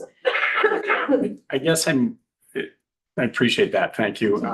But I'm also thinking in terms of, particularly with Public Works more than any other organization, probably you can have these massive unplanned, oh geez, we didn't see that coming costs. And how's that accounted? But I mean, then one of those could pop up tomorrow, or has been popping up in the past several years. In which case it's suddenly, we need $2 million to go fix this right now. And I know there's a reserve and everything else, of course, but we may get to the point where we're saying, you know what, that just became top of the line, fixing that, which isn't in your capital plan, obviously. And so is it just the reserve to address things like that, or prior to this budget being passed, is there an opportunity for us to say, yeah, take some of that capital money, which we'd love to give you, and put it into go fix the X? This might be one that's maybe better addressed by the CFO in terms of last year, we put 9.5% as our total tax increase with the intent of supplementing those reserves more for that rainy day fund. We are still making contributions, so maybe the CFO could speak to where this presentation lands in terms of our contributions to the reserves going forward. Yep, and the second half after all the presentations are about 7 or 8 slides just on each of the reserves and see where they end up kind of 10 years out. then I don't need to make you repeat yourself. So maybe we could just hold that and if there's Absolutely. more after that, then. Absolutely, Yeah, thank you. Okay, That's great. I do want to address this. If we're gonna trim something. So it is correct. We're not, we've done a lot of capital works. So we didn't present something really big. We presented the things that council have stated to us in past strategic planning sessions are important to them. Yeah, and have not progressed. So the public works yard that's been on the books for a while, and we're just putting some meat on the bones now with this presentation, and it's still gonna be a 3-year process. The other things that, you know, I guess could conceivably be trend are things like these foundational engineering master plans and stuff in the realm of asset management. But that's just a matter of delaying something that, you know, we need as a community, and you as a council have identified as being really important, and why you know, have hired the people you've hired to progress this. So beyond that, I think the peer work is essential.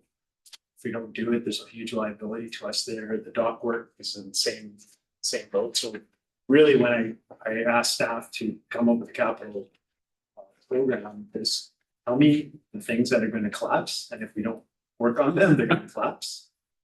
And what's our asset management plan going forward, and the workshop. Those are really the 3 things. So is it fair to say then, when I asked about prioritization, you have already done it and everything that isn't a priority is already gone? This stuff we have to do.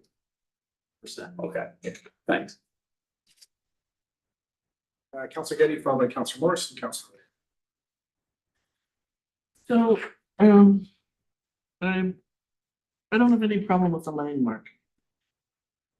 Let's start there. Some things like that. And I like this idea about progressive design building. I think that's really, really helpful as a concept. Overall, the numbers add up to almost $9 million. And I realize that it's phased. It's not clearly mapped out, but it is phased out. The workshop, for instance, is, you know, almost 5 million in 27, 28. That's going to be a different council that's going to have to listen progressively. But in terms of all of the master plans and asset manager plans, that's $1,500,000. And, you know, that adds up with the 600 for culvert replacement, 600 for road replacement or rehab. It looks like the pavement condition has already been done, and there was 50,000 that was allocated, but there's 0 that's later on because it's the work that is being completed from funding from prior year. Okay, so then not counting that, then the drainage master plan and the asset management plan is another 300,000. So are those planning documents hiring outside consultants? To the chair, yes, we are hiring outside consultant. And then the docs, it looks to me like the indication is that the 380,000 from Mount Gardner is fairly critical in terms of timing and life expectancy.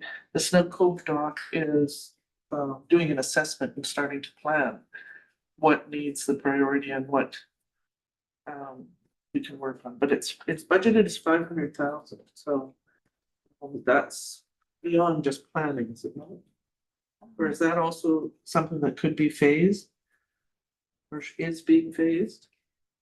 Through the chair, we are talking about Snow Cove Wharf. Yes. So that is because there are 10 piles that right now they need attention. I'm trying to get the contractors that I used to work with them to get over and just give me better cost estimations. Right now, again, this is estimation, and I need to get an engineer. What it has been done prior to my appointment to this position, just some divers that they are not engineers, they inspect those piles. So I cannot say 100% this is planned properly. So when I get the engineers, when I hire the engineers, I will come to the council with a better plan, with, you know, better cost estimation, make sure that you're all informed about what is gonna be done. This is basically based on my previous experience, how much might cost us. Okay, so it's basically 10 piles out of however many X. I don't know if that's 100 or 200 or 50 or what it is, but they need attention. But at this point, for this budget, we're talking about the assessment and getting a better idea of the total amount, but not necessarily work that is going to be completed this year. So the full 500,000, if that's an estimate of completion, that in fact is 100,000 this year, 400,000 next year, something like that. Through the chair, correct, because we might not be able to even work in the water until we get a DFO permit, which that permit can be 12 months. So this really depends on first planning and see, maybe we get more time out of it, maybe not, I don't know. But considering this situation, we might close this down for public. Again, I need to hire engineers. This is liability for municipality. Yeah. So what would it cost in terms of this year being able to hire the engineers to get the proper assessment, the detailed assessment? Assuming that's this year's doable budget, right? Just give me. It's not the full 500. It would be a portion of that. I'm gonna just give you the exact number.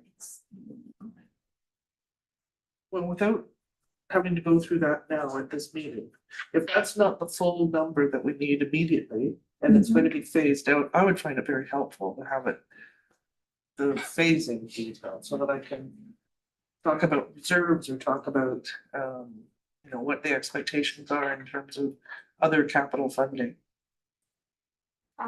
To the chair, I agree with you. It is great to have that phase number. Mind you, I had only 10 days to put this together. So when I have the better understanding of the engineering design, here I put it in the project timeline in the report. So we are aiming at construction implementation maybe in by the end of 2026, beginning 2027. But again, I can come back to the council with better phase numbers. Because at this point, they, even without the workshop, you know, we're talking about almost $3 million that you're asking for in this budget. And I think that's gonna be difficult. Through the chair, I think what we can come back with is what the actual spend is for the next year, because these projects are being phased out over multiple years. And a general rule of thumb is engineering costs are about 7% of the overall project costs. So I'm not as good at math as our CFO on the fly, but I could tell you that you could use the 7% of 500,000 as a rule of thumb. 35,000. Yeah, there you go. So about that, which I think I was thinking up to 50,000 for that type of a study would happen this year, and then the rest of it will be spent in a subsequent year, so we can come back with that. There's also portions of these projects that are grant funded, so you're probably interested in knowing that. So we'll try and present that in a way that you can understand what the true cost of the municipality of the next bunch of years in terms of the capital. Thank you. I would find that. I anticipate we'll see that in February as well when this comes back, as the draft financial plan. Okay, Council Morris, followed by Council Mike. 2.5 pages of notes. Asset management. I'm just curious, there's talk about doing an assessment, a condition assessment of the community center. But we just took it over. Was there a condition assessment not done when we moved in, took it over?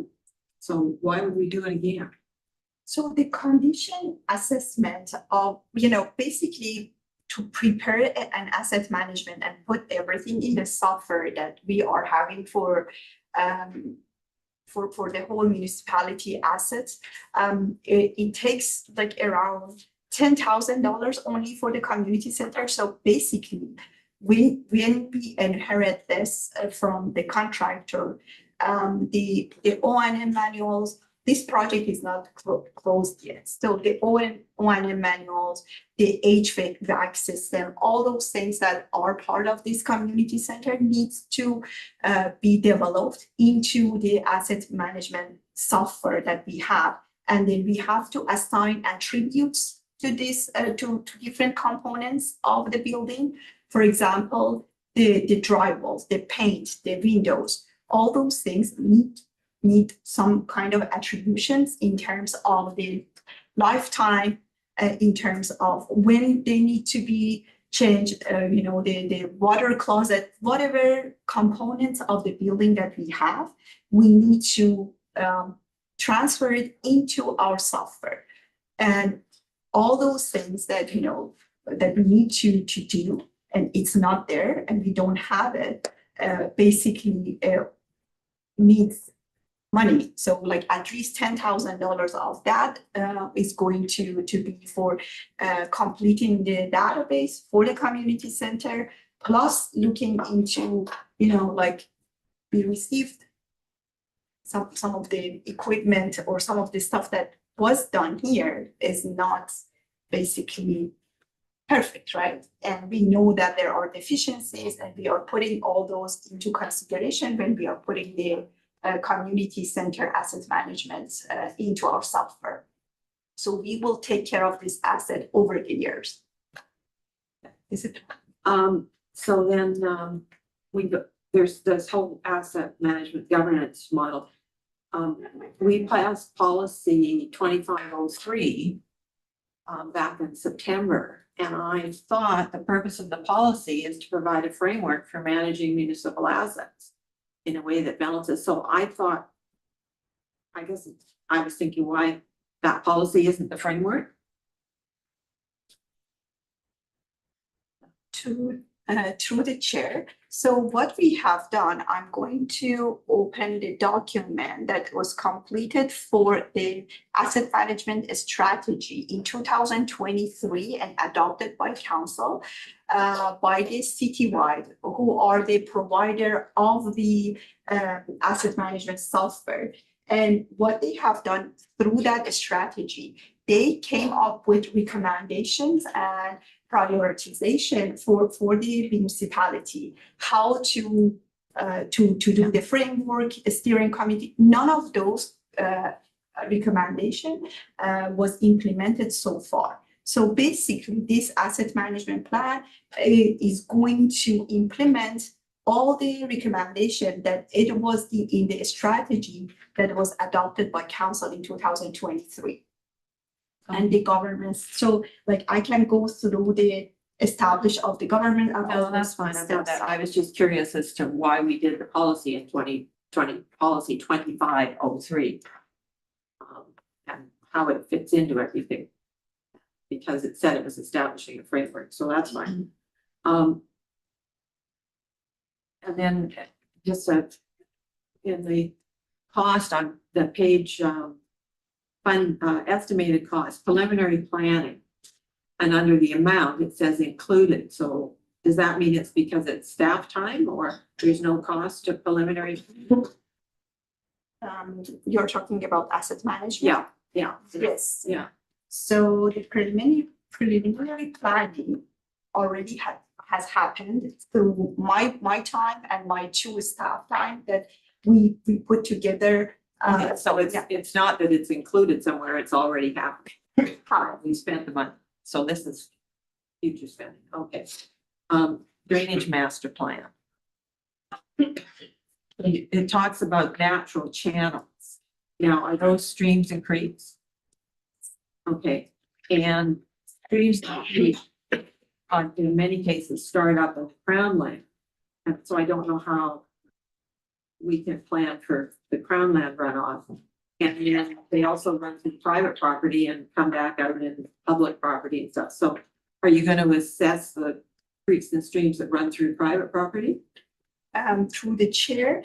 So that's something that we really need to look into it by having the consultant to help out. Because even last year, we have bunch of complaints from the private properties that, you know what I mean? So basically, we really need to look into it as an integrated drainage master plan, not saying that this is crown, this is, because the water will find its way. It doesn't matter. They don't know this is a crown land, this is private. They will find their way around wherever there is a way. So yeah, we are going to look into it like holistically. Okay, and then in phase one, you noted that a watershed catchment delineation is a step. And I'm thinking that you're wanting to GIS it and everything. There's GIS mapping has been done of all the streams and water courses. And that's in Schedule B4 of the OCP. So hopefully you're not planning on repeating that. Yeah. That there might be mapping, but the engineer will determine if that mapping's at the resolution we require for the study, right? And some of the things I've seen done is they might recommend that LiDAR capture of minor streams. There's like a major drainage system and a minor drainage system, and a lot of times, one of the projects I did previously is like they captured all the minor systems, and that's done through LiDAR. So that mapping might not be inclusive of everything. Well, I'm just wanting to make sure that that mapping is looked at and not duplicated if you don't need to. It's my Scottish heritage.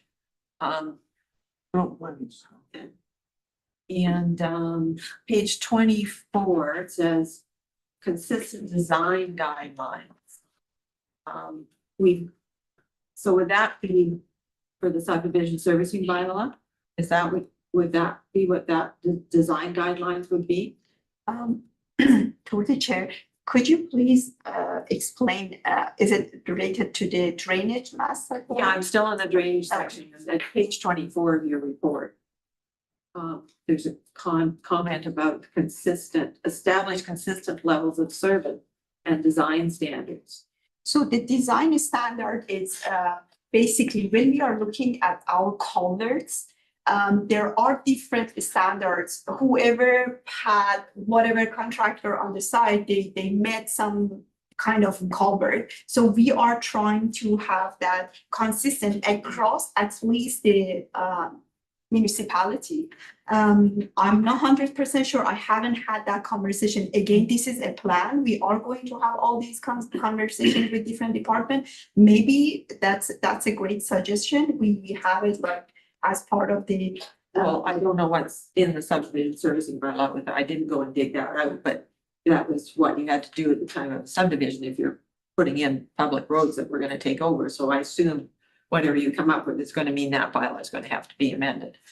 And then in number 5, the next page, you said prioritize list of upgrades, culvert upsizing, ditching, erosion control. What are LID opportunities? So what it has done so far, it's a lot of what does LID stand for? It's number 5 under capital and operational priorities. It's an acronym. I don't know what LID stands for. Maybe I just took it from other plan that they have. Just give me 1 second. I believe to the chair, I believe the context is probably low impact development. Makes sense. Thank you. Okay. And then the roads condition assessments. It's all roads that have either pavement or seal coating on them that you're going to assess. And the final decision on what roads to pave this year are going to be depending on what comes out from that. Now, the Mount Gardner dock, I have a recollection of that ramp, the metal ramp being replaced not that long ago, because I remember we used to take the Mount Gardner dock all the time to go and visit friends on Gambier. And there was a horrible old wooden one, and I remember the metal one going in, and I was going, poof, I don't have to But, so is that really needing to be replaced? This is based on the, again, the contractor coming to the site and visiting that dock. As I mentioned, this is not based on engineering inspection. I will hire the engineers and do the inspection and make sure that this is something that is. So it's the worst case scenario that you're saying we might have to replace the whole meal deal. Okay. It was basically what contractor recommended. Okay, I'll make work project for him. So the Snug Cove dock, the north dock, it's not used by boaters. Okay. It's kind of high and, the last boat I remember seeing there was a party boat from Vancouver. Alpina Princess, I think. And I guess. And BC Ferries has got, I learned yesterday, they have plans for realigning the dock. Oh. So they can bring the boat straight in, which means it saves them time on docking and it also helps with, maybe having a longer boat, stuff like that. So I think it would be worthwhile discussing with BC Ferries. You know, how much of that north dock is, useful for them. And do we really need all of that north dock? I mean, if the pilings that are bad are the ones that are on the outside, then maybe we just make the dock smaller.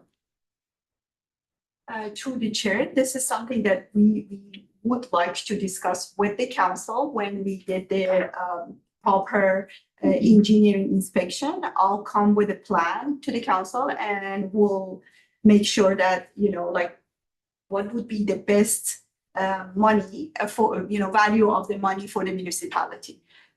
Basically, there has been some discussion that, that dock is too expensive for few people that sometimes they use it. So I So don't know if anybody uses it. Do we have statistics on people using that dock? Because that was my other question. I don't know of any first responders that use that dock. Just dock. they are using it for yoga and dance. Well, that's not first responders. No, I'm just saying, like, you asked, Yes. anybody use it? Yes, so they've got some summer programs, Yes. but they could be done out here in our patio. Mhm. Yeah, so I guess there's just a whole bunch of questions about the dock. Mhm. And then with the bird roof, Mhm. if it doesn't fit on the metal roof doesn't fit on the metal structure, then it's a whole new bill and a whole new rethink.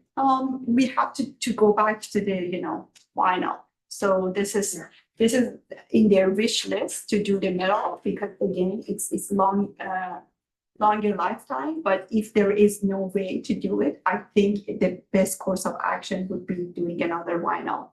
Because it's gonna be too expensive to replace the whole thing. Okay, and then with the in-house mini excavator. I'm assuming our public works staff are busy. All day, every day now. So where are you gonna get the staff to run it to do these tasks? That it can do? Through the chair, we do have, we had this conversation with the public works team. Next year, there is a plan to hire another person who's gonna work in parks and roads half-time. And the public works team, that was a suggestion by them that, if we have this excavator, we can get a lot of work done in, shorter time. And with this new person that they are going to hire, they can get a lot of, basic works that can be done by the excavator through that. We do have an Excel sheet of how much we can save, and I can present it to you. I don't have all the information in there, but I guess I didn't realize that extra person that we were talking about in the operations budget was going to be the one that was running the excavator. I don't think it's a direct correlation. I believe that the operation of the excavator is going to become incorporated into the operations duties of all of the workers that are trained on working, and it'll be used in a response capacity, you know, when we need to go dig up a water main, when we need to go and dig out a pothole in order to fill it properly. It's going to enhance the work that the workers are already doing. Okay. I was just curious as to when Terminal Creek overflowed and flooded the workshop. To the chair, this was brought to the attention when they were putting together the design of the works yard. The original one. Yes, Yeah, actually, that was about 3 years ago Yeah. that I went and helped out with this. Oh, okay. And then I guess, just what kind of buildings you're thinking about putting up in the works yard? Like, for example, the fire hall number 2 is a prefab ready built metal building. So, and it looks very nice and serves very well. And then in the communities. Oh, okay, you're done. That's my question. Councilor Wade. Thank you, through the chair. When it comes to the covering for Bird, we had a call today. We're just joining the Circular Innovation Council. And they're going to get back to us. They were basically outlining what the benefits to us might be. And you mentioned there that you might be able to get BC Recycling involved. But I think the council, the Circular Innovation Council might have some ideas too. And so I think we can add that to the list of things that they're looking at. And I think that we currently can put you in touch with them directly. That might help. Just a few questions from the chair and some comments. First of all, I want to presence and appreciation for the way that you opened up your presentation with the desire to move to more proactive management of our infrastructure. I think that's been a high priority of council. It's been much discussed over the years that we've been at this table. And I think from what I've seen in the presentation from the road assessment and pavement marking and the foundational master plans and the asset management work, I think that's really well woven through this capital budget. So thank you. Specific questions on the works yard. As I think the figure is a significant departure from what was initially contemplated. I can understand why, particularly when some of those costs are woven in. I'm curious, my understanding is that we spent some significant budget on the development and design of that site already. And based on what appears to be a new approach, is that a sunk cost, or are we able to use the existing designs, or what's the plan for the work on the site that's been done already? Yes, that's a very good question. I've been going through all those files. I've been reviewing all those plans, and we have done a very good job on, stakeholder management, talking to the folks, your team, what is a good, amount of office, all those things. We are not going to waste it. As part of putting this RFP together, we are going to mention that these are the design and planning that we have, and we would like to salvage those. I hate to see all those work go wasted just because a new team member is in charge. So basically, we will have it as part of the RFP that these are the plans, these are what we have done so far, and we would like to work around what we have and salvage all those design and, upgrade and revise it based on the new requirements. Yeah. That's helpful to them. And I'd be curious to get a range of proposals as well. I think that my understanding of the project so far was that was the one design that we were really on the tracks to pursue, and I don't think council's really been presented with a variety of different options that might have different costs attached to them, some more cost effective than others. So I'd be curious to see that that comparative work, because I don't think the comparative work to what else is out there, what else is available to do on that site has really been presented to this body yet. I agree 100%. Like you mentioned, the fabricated building maybe is an option. We can totally look into it when we do have this design builder on board, or even when we are putting together the RFP to hire the design builder, we can mention all those. So basically, I agree that we need to look into more innovative, different methods of the delivery and construction. Okay, great. And then just to echo Councillor Morris's comments, I thought it was a very astute comment about BC Ferries and their berth realignment. That's been, my understanding is that that's been in the air for a while, and I've spoken to a couple of BC Ferries folks who haven't committed to a specific timeline yet, but that would certainly have an impact on potentially where that Spun Cove or for dock goes, and then as well. Again, doesn't need to be as big as it is at this point for the value that's currently being derived out of it. So what we can do, we can start a conversation with BC Ferry folks and have a. Well, yeah,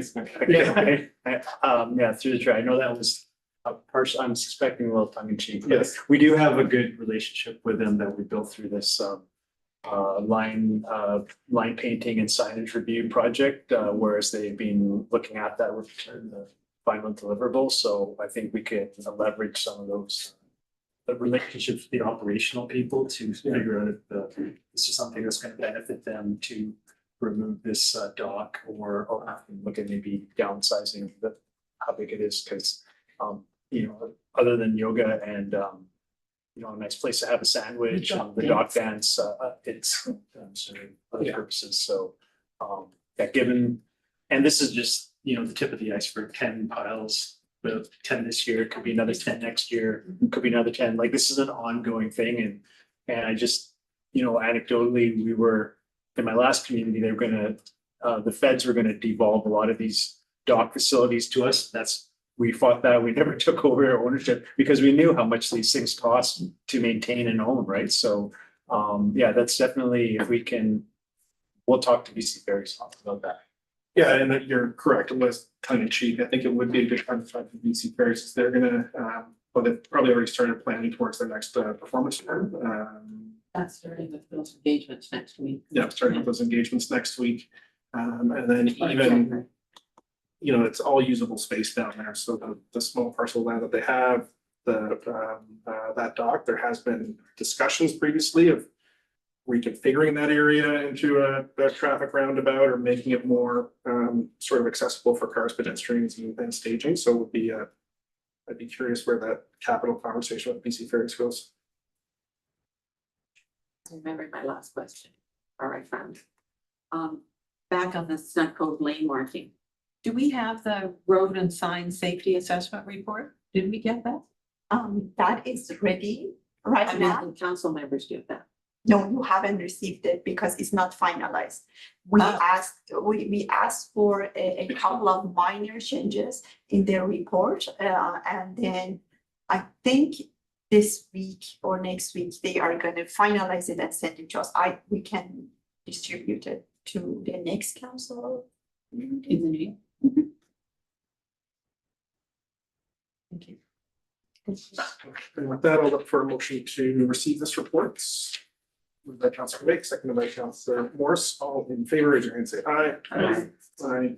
And that is received unanimously, and we will move on to 4.3 Cross Island Multi-Use Park. Oh my God, I'm There's more.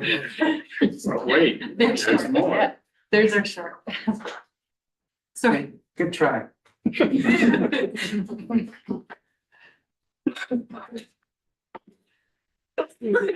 Council, thank you. These, yes. these are I'm so sorry, he's a cut off our recreational parks. For us.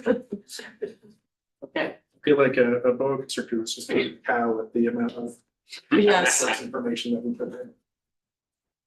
I have 4 items to present for consideration today. The first one is the remaining aspects of the community center to be completed. There are a few items that are essential, but not numerous, but so the heat pump that's out in the front, that requires a retaining wall addition to it and fencing around. There are snow guards on the roof to be placed. There are some electrical and controls or programming deficiencies, and there's some outstanding closeout documentation that the Director of Engineering presented.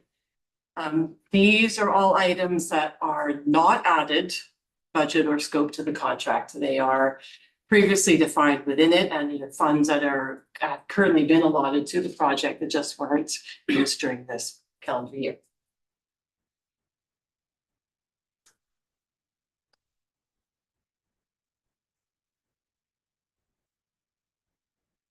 Oh, I don't know, should I continue or? Oh, I thought you were done. Sorry. Yeah, we'll do the recreation and then we'll have the questions. Okay.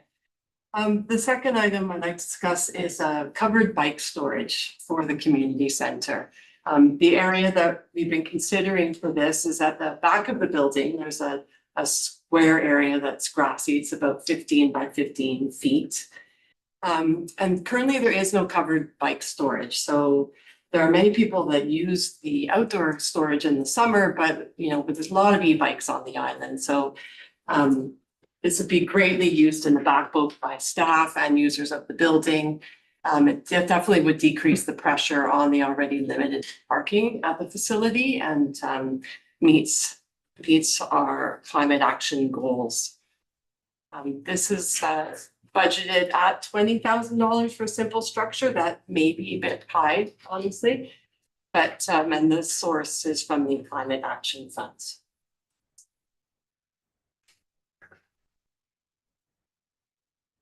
The third item is something that we're requesting just to put away on the side in case it's needed. So the new fitness center is actually continues to grow in popularity. There are 53 December monthly memberships that we have, and it's generally over 20 users a day during the weekdays now. So it's providing us community service like much more in excess of what we were anticipating. Actually, it's fantastic. It's really being built well. It's being used well, rather. So, but all the cardio equipment is old. It's everything we brought from the previous facility. So with the grant funding that we secured, we were able to get new strength equipment, but not the cardio. So this is just an allotment put aside in case any one of these older pieces of equipment fails during this next calendar year. Because there's only one of each type. So when one piece is out of service, it has a significant impact. Small space. This is suggested or proposed to be funded from Community Recreation Reserve. The final item that I'm bringing forward today is regarding the tennis court and resurfacing the court that is at the school adjacent to us. I noticed that there were a number of letters that came up to the agenda as well today. We're not the only municipality to get that. Well, I think most municipalities are in some sort of conversation with pickleball, one way or another. But there's no denying that the surface of the court is dated. It needs some work. What we don't know about this is the drainage. So in the budget allocation, there's actually significantly higher sum in the area of contingency than that the surfacing of it itself will require. So because the reality is we don't entirely know what we'd be getting into yet. We need to do some survey work on that. But if you think about the location of the tennis court, it either has to drain through the playground at that end or cross both fields and out either to the ditch side or into the drainage, storm drainage that we built for the community center. So there's a bit of an unknown in there, and that's why the contingency for that is quite high. In recent months, there has been a number of individuals who have reached out saying that they would like to work on this together. They would like to help raise funds if needed. I don't know the sum that the parent advisory committee of the school is holding, but they are also holding some funds that they would contribute towards this. So with the community recreation reserve, I guess Christine will be speaking more to that.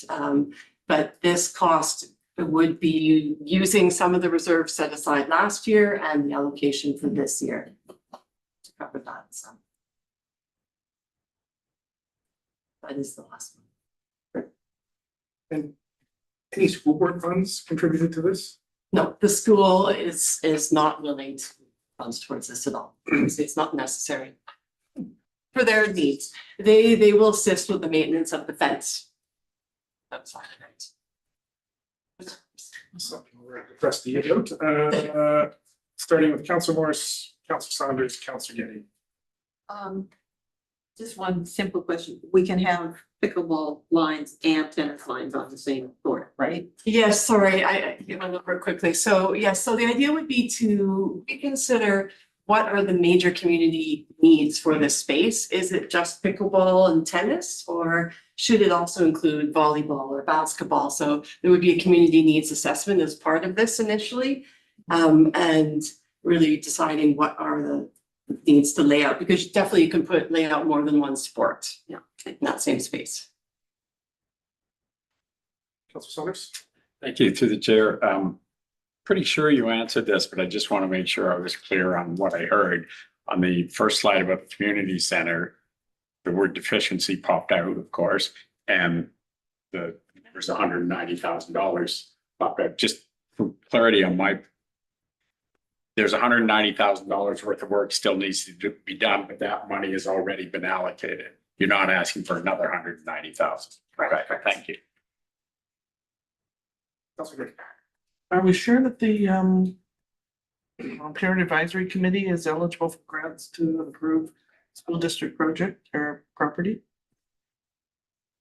Yep, they typically fund playgrounds, things like that, so. Okay. And there is a history here of them contributing to Night court. Councillor Morris. So there's a comment about a risk in there for costs rising. But if it's already in the original contract, then all the risk for any increased costs is on Signia, right? Correct. If it's the community center construction, there's always cost escalation risk with anything, but true, it is within there. More than 190,000 sitting in a holdback. We have about 190,000. Left, and that's it. Think about for everything else. Yes, but we haven't quite taken all of the credits out for things that they didn't complete. There's still a process to go through a closeout of this project, but 190 is what we have that has not been completed on the project. There are things that they didn't do, and there's also things that they've done which we're accepting, and we're seeking credit for a value of something that wasn't done to the standard. We'll say, well, we're accepting it, but we'll take credit. Sorry, just to add to that, these are aesthetic as opposed to performance issues.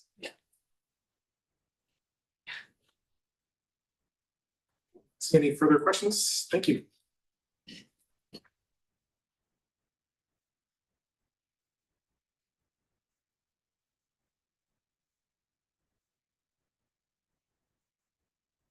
Good afternoon, Mayor Council. Just have a couple for you. Today's couple of capital project proposals. First, there's a bike park resurfacing. This is a refresh of the pump track and the different features in the bike park to restore safety and stability of the park. The park was built in 2018, and since then we've only undergone just a minor maintenance in 2021. We assessed the park this year still in 2025, and identified some issues with the erosion, drainage and some safety issues. But we held off on doing that work because we also identified some hazard trees in the park. And we knew that that would cause some damage, further damage to the pump track. So we did that work this year. And then the work for next year would involve reshaping the rollers, the berms, the tracks, and then adding some capping soil to the jump lines and installing some traction material on the Lake Ground Bridge, which comes in at $12,000.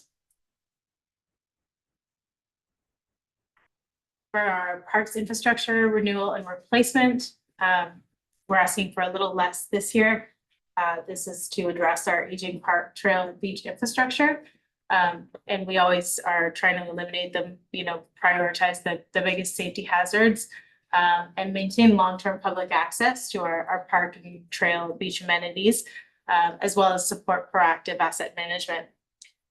So the 3 beach access staircases that we've identified for next year are Clipper Beach, Seymour Beach, and Baker Beach. And that comes in at $75,000. And then we have the Grafton Lake Watershed Management Plan. So primarily that provides the municipality with a comprehensive framework for managing the Grafton Lake as drinking water source, as well as the surrounding parklands. But the plan looks at the entire watershed holistically, with the intention of balancing the water supply objectives with ecological protection, the recreational use, and development pressures. And the way that we achieve that is by assessing the watershed values and threats. That includes a community consultation, climate risk assessments, and natural asset valuation. And then we establish our management goals and strategies and define monitoring and adaptive management protocols in order to ensure the long-term sustainability and resilience of the watershed. So this is a carryover project from 2025. The request for proposals was posted in October this year. And currently we're just working with the proponent on finalizing the contract for that project.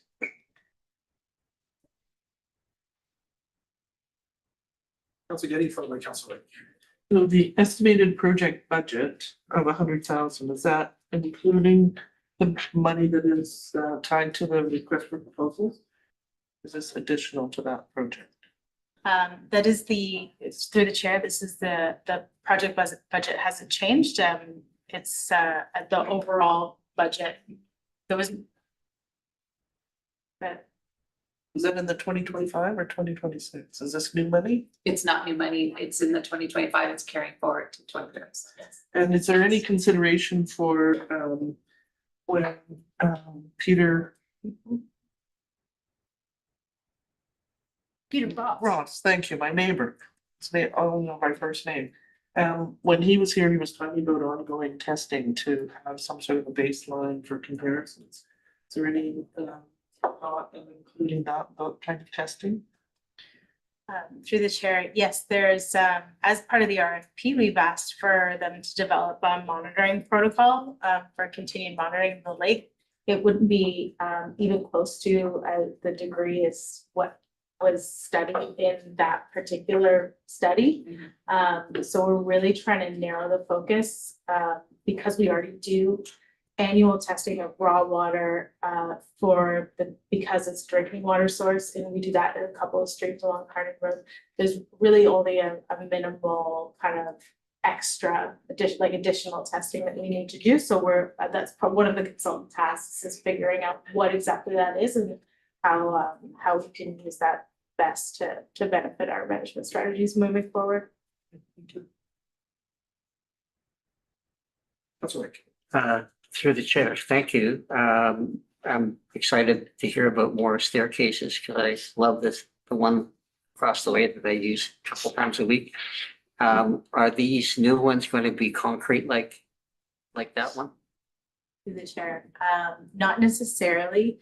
I don't think that the Clipper Place staircase would I don't think the topography is amenable to putting concrete in. And Seymour Bay, I wouldn't change that one. I think, we have their works now with the embedded staircase and the combination of embedded and raised staircase. However, the Baker Beach relay is in kind of a narrow half concrete staircase, so I think that one could actually become a full concrete staircase would make sense in that spot. I just find it, well, presumably it's gonna last longer if you do it concrete, but this is also much easier and safer to walk down. Okay. Just on the beach accesses, concrete steps are not always, they're not always consistent with the, beach and, waterfront kind of recreational experience. And they're less often to be used at night. And in the slippery season. So, there's they're not a commuting path. That I know the concrete stairs get used for, so anyway, so I'll stop, yes. That is ahead of Councillor Morse. Two things, I guess. I mean, with the metal stairs, in some areas with the wooden stairs, in some areas they get slimy and very slippery. So I'm hoping you could put the metal grating on top of them, which gets rid of the slipping. And with the concrete, if it's smooth, it's slippery because it can get moss growing and stuff. So hopefully that might have the roughed up surface. Because the gravel is a bit nicer in that it is rougher surface, so it doesn't slip. Yes, we do try to kind of weigh the options at every location, just based on, things like topography and also exposure. If it's exposed to more sunlight, then that might kill the moss a little bit faster. If it's in an area with lots of drainage, we know it's gonna probably rot out faster than it can get slippery too, if it's just the embedded stairs. But we do consider all of those. Councillor Morse, I'm not seeing any further comments. Thank you. Okay, so I'd like to just wrap it up with how are we gonna pay for all? It's a lot, it's a lot of money, it's millions of dollars of money, so. The Roads and Infrastructure Reserve, that is the fund that supports the investments, annual investments in roads maintenance and in culvert replacement, or that kind of thing. At the end of 2025, we estimate we'll have approximately $497,000 in that fund.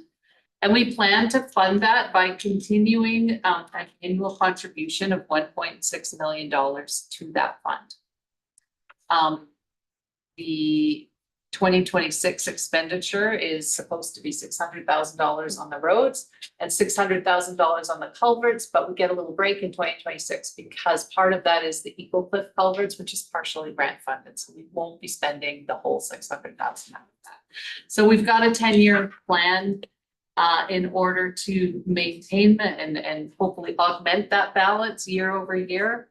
And we keep this schedule and certainly in the context of the 5-year financial plan, we look at the balances and the impact on taxes that it will have in order to fund those annual contributions. So 1.6 million in 2026 and keeping that as a stable contribution where we do see that eventually, maybe starting in 2023, we're going to have to start to continue to increase that. And that's especially as the asset management plan is refined and more projects are identified and more things are planned to be looked after in the future years. So the second significant capital reserve that we have is our capital renewal and replacement reserve. So here, again, we're going to continue that contribution of $450,000 that we made in 2025. And we are looking at increasing that by a decent amount each year, about $45,000. So increasing that contribution by about 10% each year over the life of this financial plan. And again, same here, once we've got the asset management plan complete, we will be able to identify what projects need to go in there and need to be funded out of this reserve fund. So we expect to end the year in 2025 with about 2.3 million in that fund.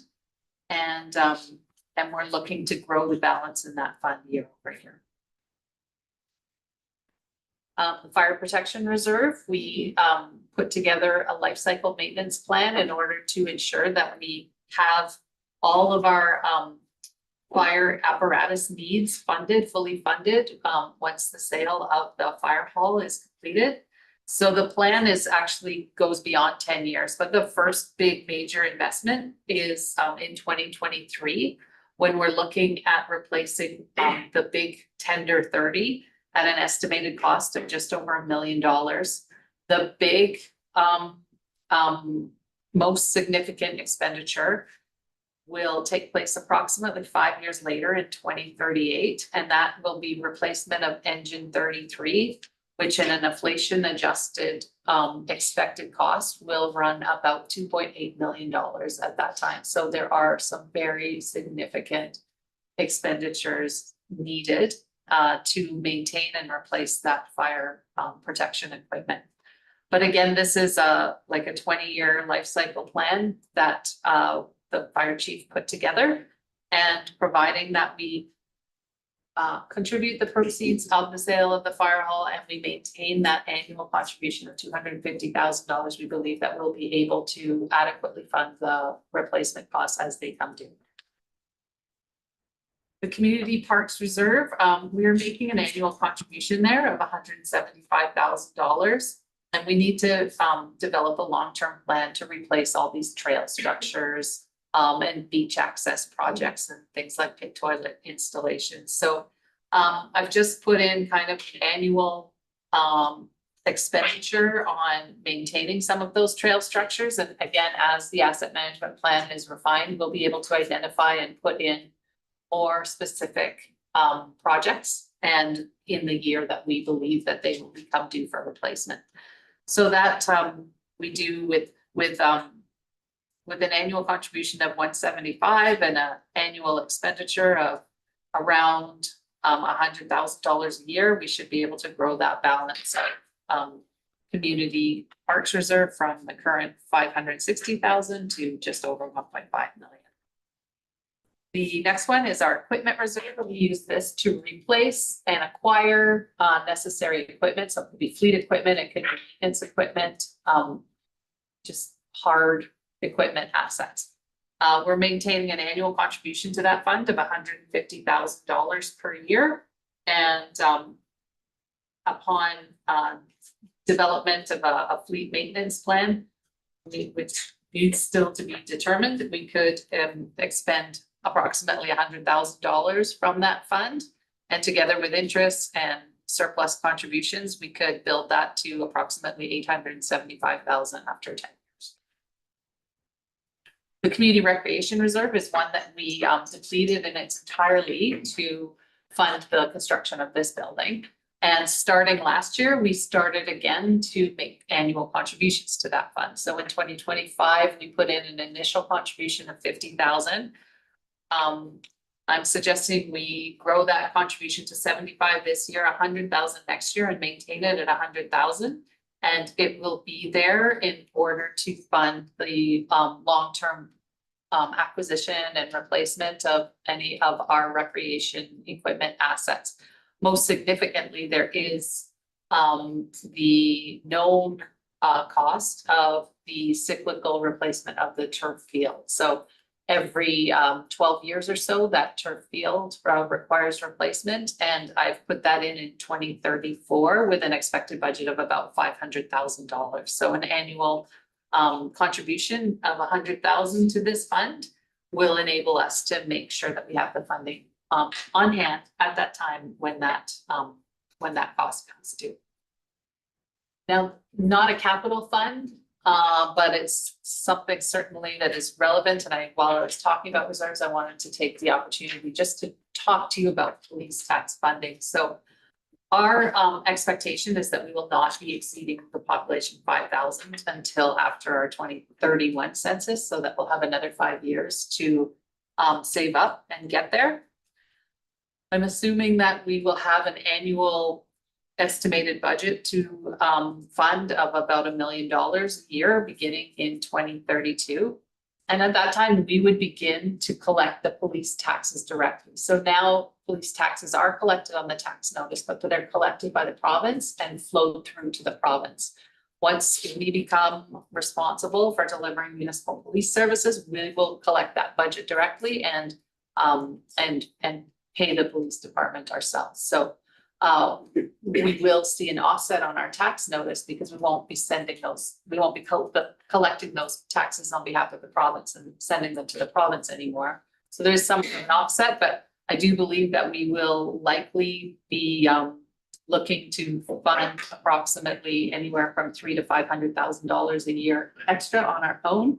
So we're getting there every year by setting aside some funding in order to help bridge that gap when that new police tax budget will potentially we'll have to potentially fund it beginning in 2032. So we collected 50,000 in 2024. We've collected 75,000 in 2025, and we're increasing that year over year until such time in 2032, where we can expect to have to collect upwards of $800,000 a year in order to fund our annual $1 million plus police fund budget. So I've done a little plan for this, and all of these fund balances will be presented in the next iteration of the budget when it comes forward as a consolidated fund. Then lastly, I did a quick review of library, following up on the conversation that we had earlier today with library, with the chief librarian and the finance chair. I do, looking at where we do have to see where the year ends, but if the year ends within reason where they're at this point in the year, we're at December 15th already. I do believe that they'll have a significant surplus, which will carry forward to next year. So based on the current 5-year plan that they gave us, what it does show is that there could be anywhere from, say, $70,000 to $80,000 in an ongoing annual surplus that they'll be carrying, which is why I made the comment earlier today that I think having a conversation at the board level with the library and getting the board to define a policy around how much surplus is needed would be probably beneficial, and getting used to articulate how those surplus funds could be used. And if that whole amount is what's needed in future to carry them and provide that level of comfort in order to run operations efficiently. Yeah, so that's all I have for the fund balances. I'm happy to take questions on that before we move to the next item. Councillor Denny, followed by Councillor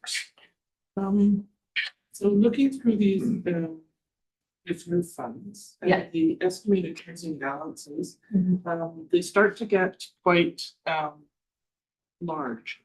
So is there any way of, for instance, the estimated closing balance for capital renewal and replacement reserves gets up to 9,500,000. And some of the others are have the same sort of rate of growth. So is there any way that we can, if we continue to contribute to those, can they be used for something like the works yard? Yep, absolutely, they could. That's exactly why they are quite large, is because you can see in this, there's no expenditures beyond 2028 put in here. We haven't articulated or identified what those projects are. Now, every reserve fund is established by its own bylaw, which says what the eligible expenses are. But certainly it's a works yard replacement and capital renewal replacement fund. Funds in there could certainly be used to help offset some of the costs of building that new infrastructure. And your calculations, do you think there's still need borrowing? Or is there any way that we can reallocate a reserve with respect to what's been delineated in? Yeah. Yeah, council may, by bylaw, decide that it has saved too much for a specific purpose and may decide to redirect those funds to a different reserve fund.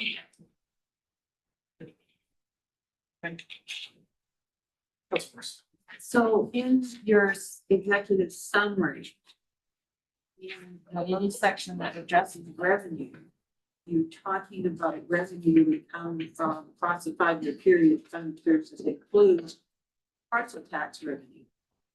Potentially, I see we don't the have cost, that the cost of the recycling upgrades. Potentially, we could look at increasing the parcel tax in order to do that as a 1-year increase, perhaps. Okay, and then looking at all your reserve spreadsheets. In the 2025 column, you've got annual expenditure. And I'm just looking at roads, for example, of 1.65 million.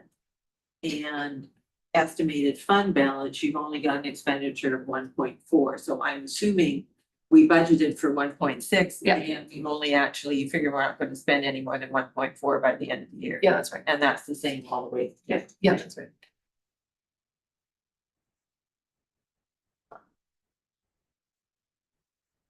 Okay, not seeing any further questions. Thank you. Okay, thank you. That concludes all of our, Oh, one more. no, I know that we've got other agenda items, but. Is the 3% interest rate on the reserve funds a reasonable number? Given I think so. Youngers were earning that kind of money now. I think so. I'd rather be conservative and not overdo. The last quotes on for the credit union, it was like 2.75. Oh, yeah, but we do have some capital appreciation in our bond fund that we earn, so it's not always just straight. GIC rates. Thanks. Thank you.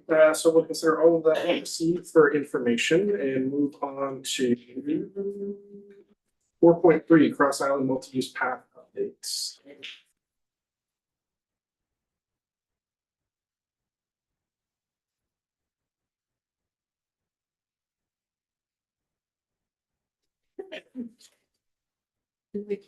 So the report is there. If you have any questions, please let me know. I haven't prepared the presentation. So wait, Councilor Fast, Councilor Morris.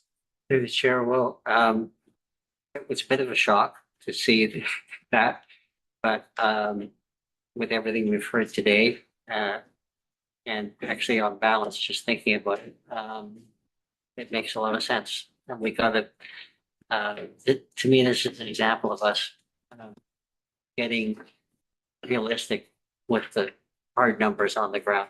And as much as we have, I mean, we really want to get that thing done, you know, and it's at the critical parts there, but infrastructure that's failing is more important. So, thank you. The chair, thank you for this, and I really appreciate the understanding of the council and mayor.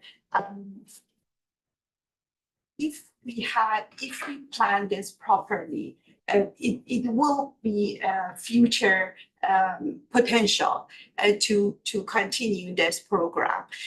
But as we are standing right now, we need more planning. We need to have better cost estimation, better planning for such a big ask from the council. So basically, I understand that can be disappointing for the council and mayor, but again, there will be opportunities in the future, and we will take those responsibly, and we will plan for it for sure. Councilor Fast. Thank you. Same here. Thank you for the second look and the new information and checking on the funding, and I won't repeat it all, but we have to take that information into account. And at the same time, as I was reading this report, I was also reading this. My team wants an e-bike or an e-scooter? What do I need to know? There are other ways to make safe and active routes to school, for example, happen in the meantime. And so in January, I'll bring a notice of motion about seeing if our municipality wants to join the electric kick scooter pilot project regulation, which is all the communities in the North Shore and Vancouver and different places are part of this. We would qualify because we've got a low speed limit. Anyway, it's a way that a municipality can set its own conditions, and we can find other ways for safe, active routes to school, safety so that all road users benefit.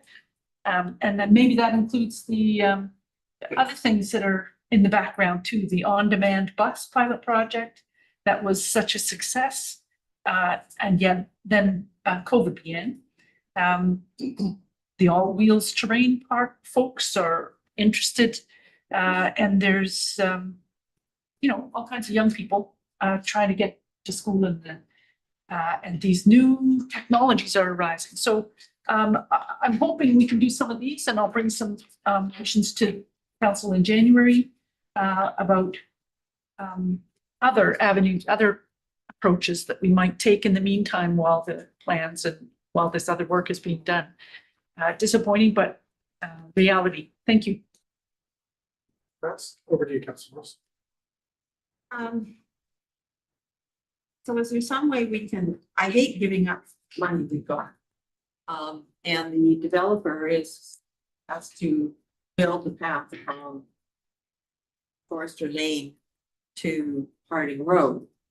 So if we could shorten it and start from where the path, it's just past the curve, and spend this grant money, then we have, the first people can share the road around the two curves and ride slow, but then you've got a safe way to get a path so you can then pass the bikes and get going. Because even the electric ones don't do 40K. So is there some way to, how much do we have to kick in to spend that $2 million? To the chair, this is a great question, and while I was working on this report, I asked the consultant to come up with the numbers and cost estimates. If we don't go all the way to the Charlie's Lane, if we want to just reduce the scope, how many meters of the MOP we can build with 1.5 million and 2 million. And the reason that I'm looking at 1.5 million is that we might lose 500K from BCAT, considering the fact that they thought we are going to build 1.8 kilometers of MOP. That's why they gave us $1.5 million. With this reduced scope, we are might not be able to get that $500,000. So we end up getting only $1 million. So I asked them, give me cost estimation give me how many meters of MOP I can build with 1.5 million and 2 millions.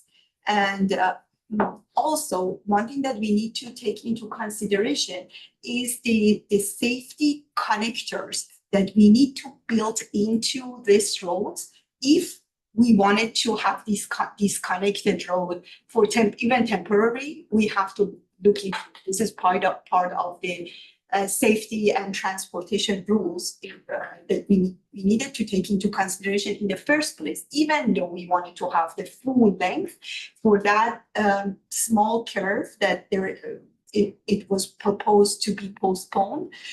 For that, we had to have that connectors, and they came up with some numbers. So for that connectors, only for that connectors, we have to pay around $400,000. And they didn't take into consideration even the geotechnical work that it needs to be done.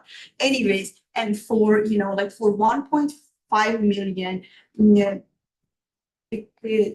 meters that we can achieve is around 400 to 600 meters. Again, very high level order of magnitude. We have to make sure you know, if you're going to build this, I'm going to make sure that all the costs need be considered. For 2 million, again, somewhat around 700 meters. However, again, we need to take into consideration that that connector needs to be added, the cost of that connector needs to be added to this.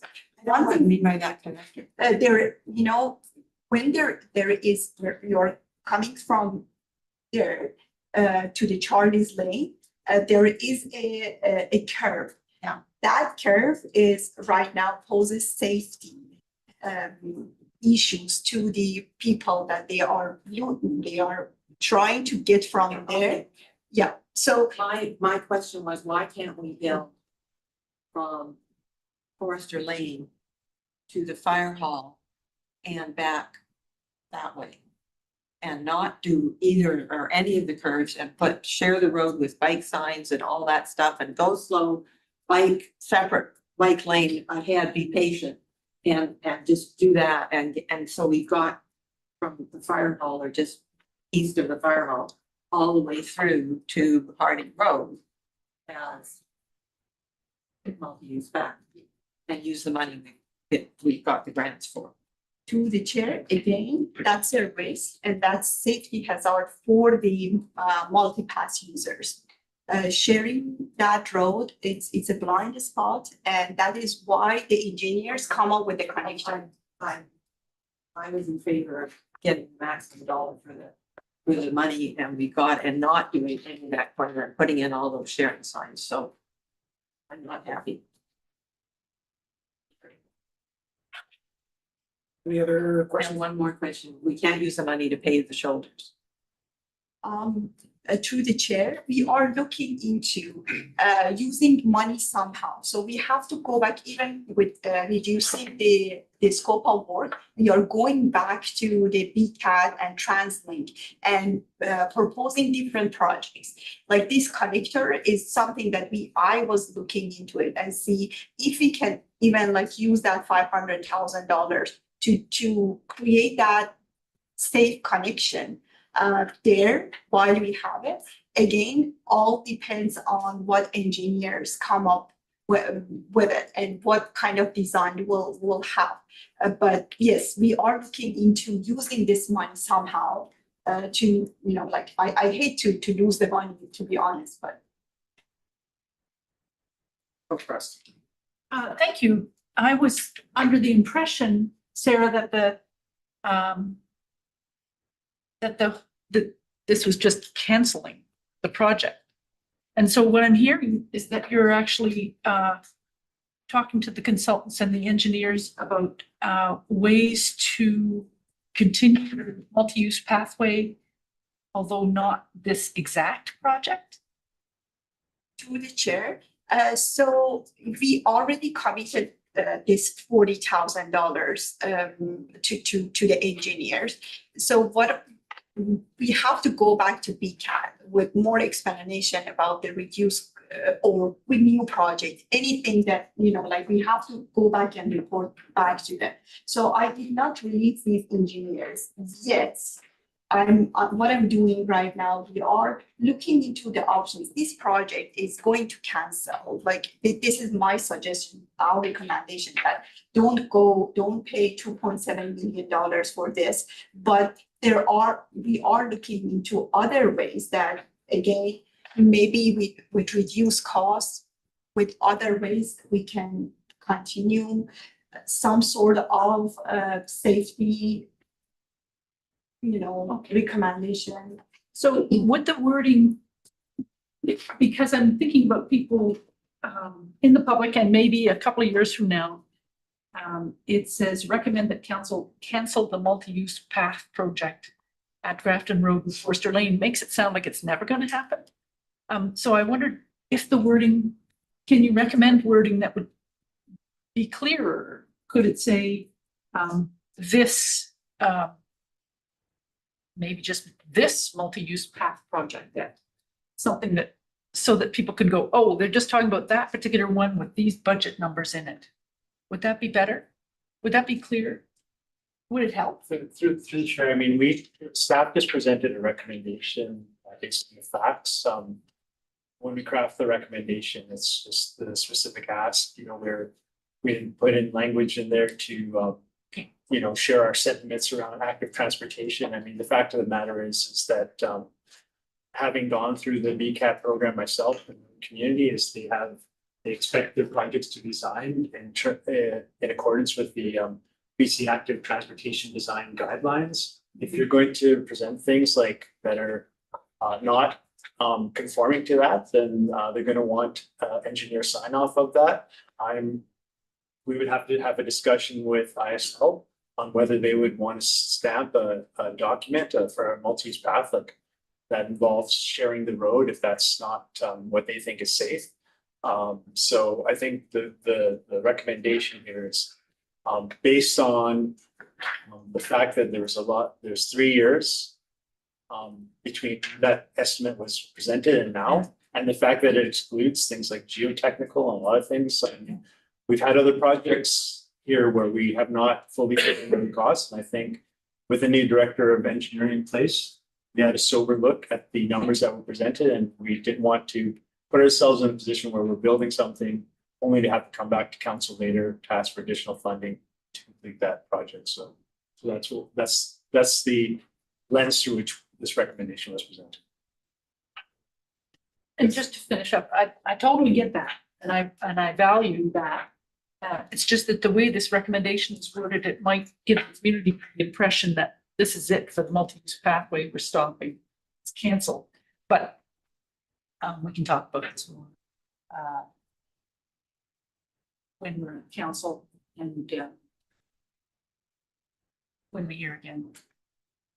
I'm just a little confused. I thought that this was stopping the whole multi-use path, and yet I hear that work is still continuing on it, and maybe that could be clarified. I'm just To the chair, I understand your confusion. Again, this was awarded to engineers to do the job before I looked into these numbers. Okay. So by looking at these numbers and going back to them and drilling and asking questions, I figured out, these numbers are not near close to what was presented to the council. Thank you. It was just the part about it's already been awarded that I missed. Okay, thank you. Through the chair, just wanted to add this. I think that's a good idea to make sure that we kind of present this in a way that this project is canceled. Maybe we wanted to use it some way that this project is canceled. We are not going to promise anything else at the time being. And then again, we are going to look into how we can use these grants that they're kind of like promised.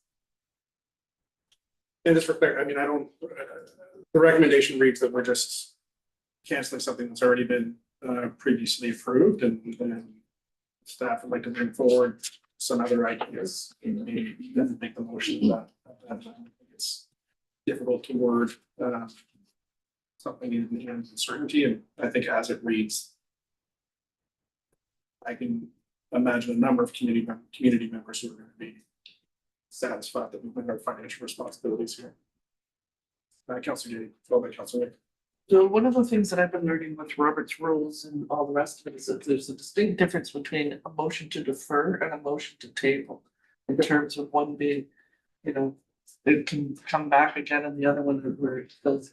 So is it possible for us to reword this recommendation so that it's tabled, or it's simply deferred until we can figure out whether or not grant funding continues and whether or not there's any way that we can, do some of this engineering work so that we take that word out, because it is creating some confusion already here, and putting something in terms of we're not going to continue because the fund has changed from 2 million to 2.75, and there's uncertainty regarding eligibility and continued funding from the province and all the rest of it. So this is our decision that we're not.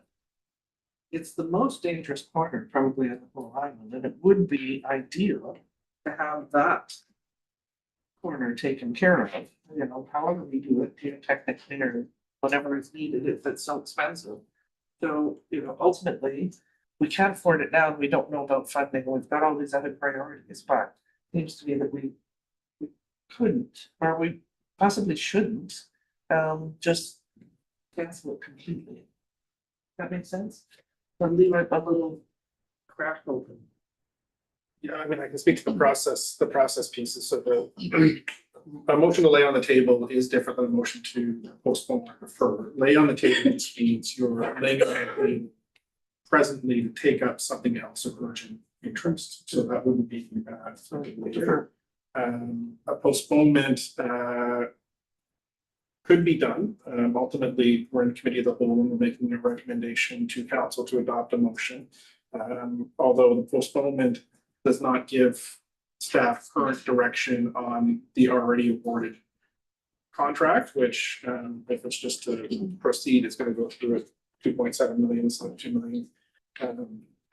So I'll let council contemplate that. Yes. Are we re-examining? Is there another verb other than council? So my understanding, and I'll look to staff, my recollection is that council has already approved this section of the multi-use path. And given cost escalation, staff is coming back and asking us to say no to it.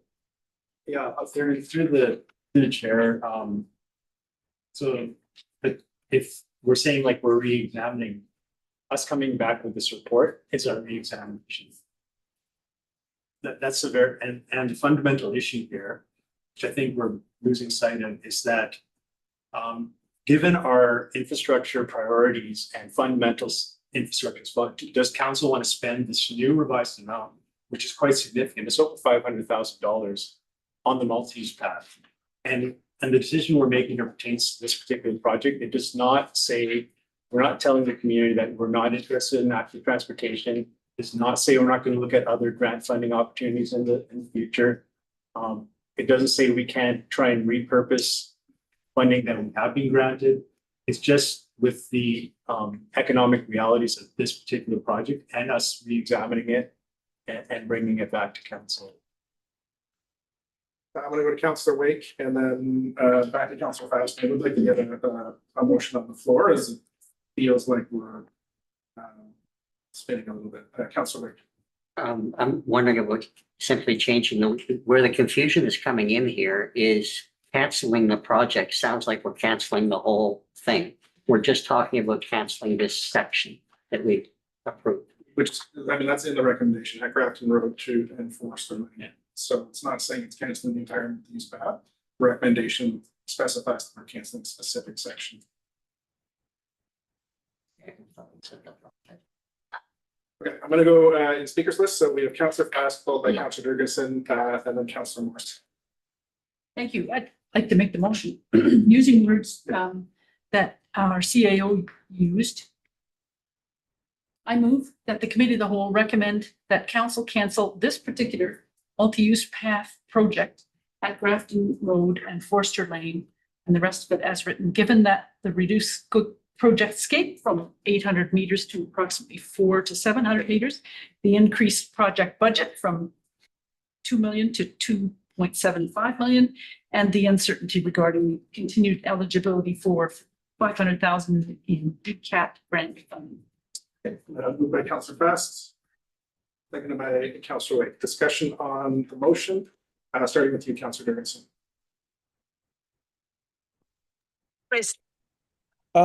I would be willing to support this motion as read by Councillor Fast.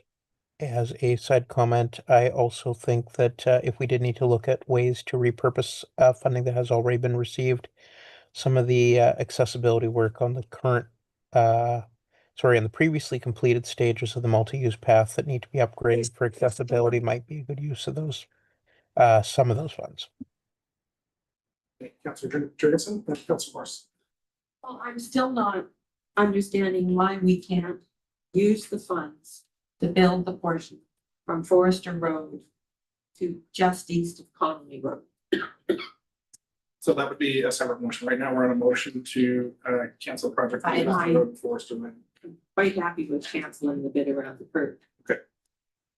So my other question is, I'm not understanding, are the grant funders expecting that the funding is going to be continuous? So we're adding to the next piece of the path? Is that why there's a concern about being able to spend the grant money? To the chair. So the understanding of the BCAD was that we are building 1.8 kilometer.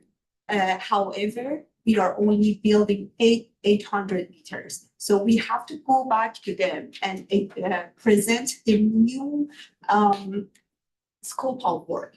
That's all we are going to do. We are going to tell them, no, that's 1.8 kilometer is not going to happen. That was a mistake that happened previously.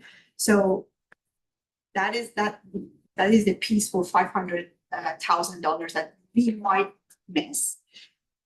Again, if we cancel this project, we have to go back and just wanted to make sure that we all understand what was approved by council. What was approved by council was to apply for the grant for the portion from the Grafton to the Foster. Now we are saying that cancel that. We are going to add, we are in communication and negotiation with BCAD and TransLink and see how we can use those fundings. We haven't received those funds, and we are not saying that we are going to lose all those funds. What we are saying that commitment that we had to the council that we are going to apply for the grant for Grafton to the Foster, it's off the table. That's it. Grafton is the road the trail's going to run along beside. So the portion we're applying for is a portion that's partway south of Charlie's Lane along Grafton Road, Forester Road. Grafton is a main road that's not connected, that's also confusing. Okay, I'm gonna ask just to keep comments remaining to the motion that's on the floor. Any further debate on the motion? Not seeing any, I'll call the question. All in favor, raise your hand, say aye. Aye. Any opposed? And that carries unanimously. Thank you. Moving on to 4.4, MRDT update. We have Daniel Martin, our Manager of Planning and Development, joining us here today.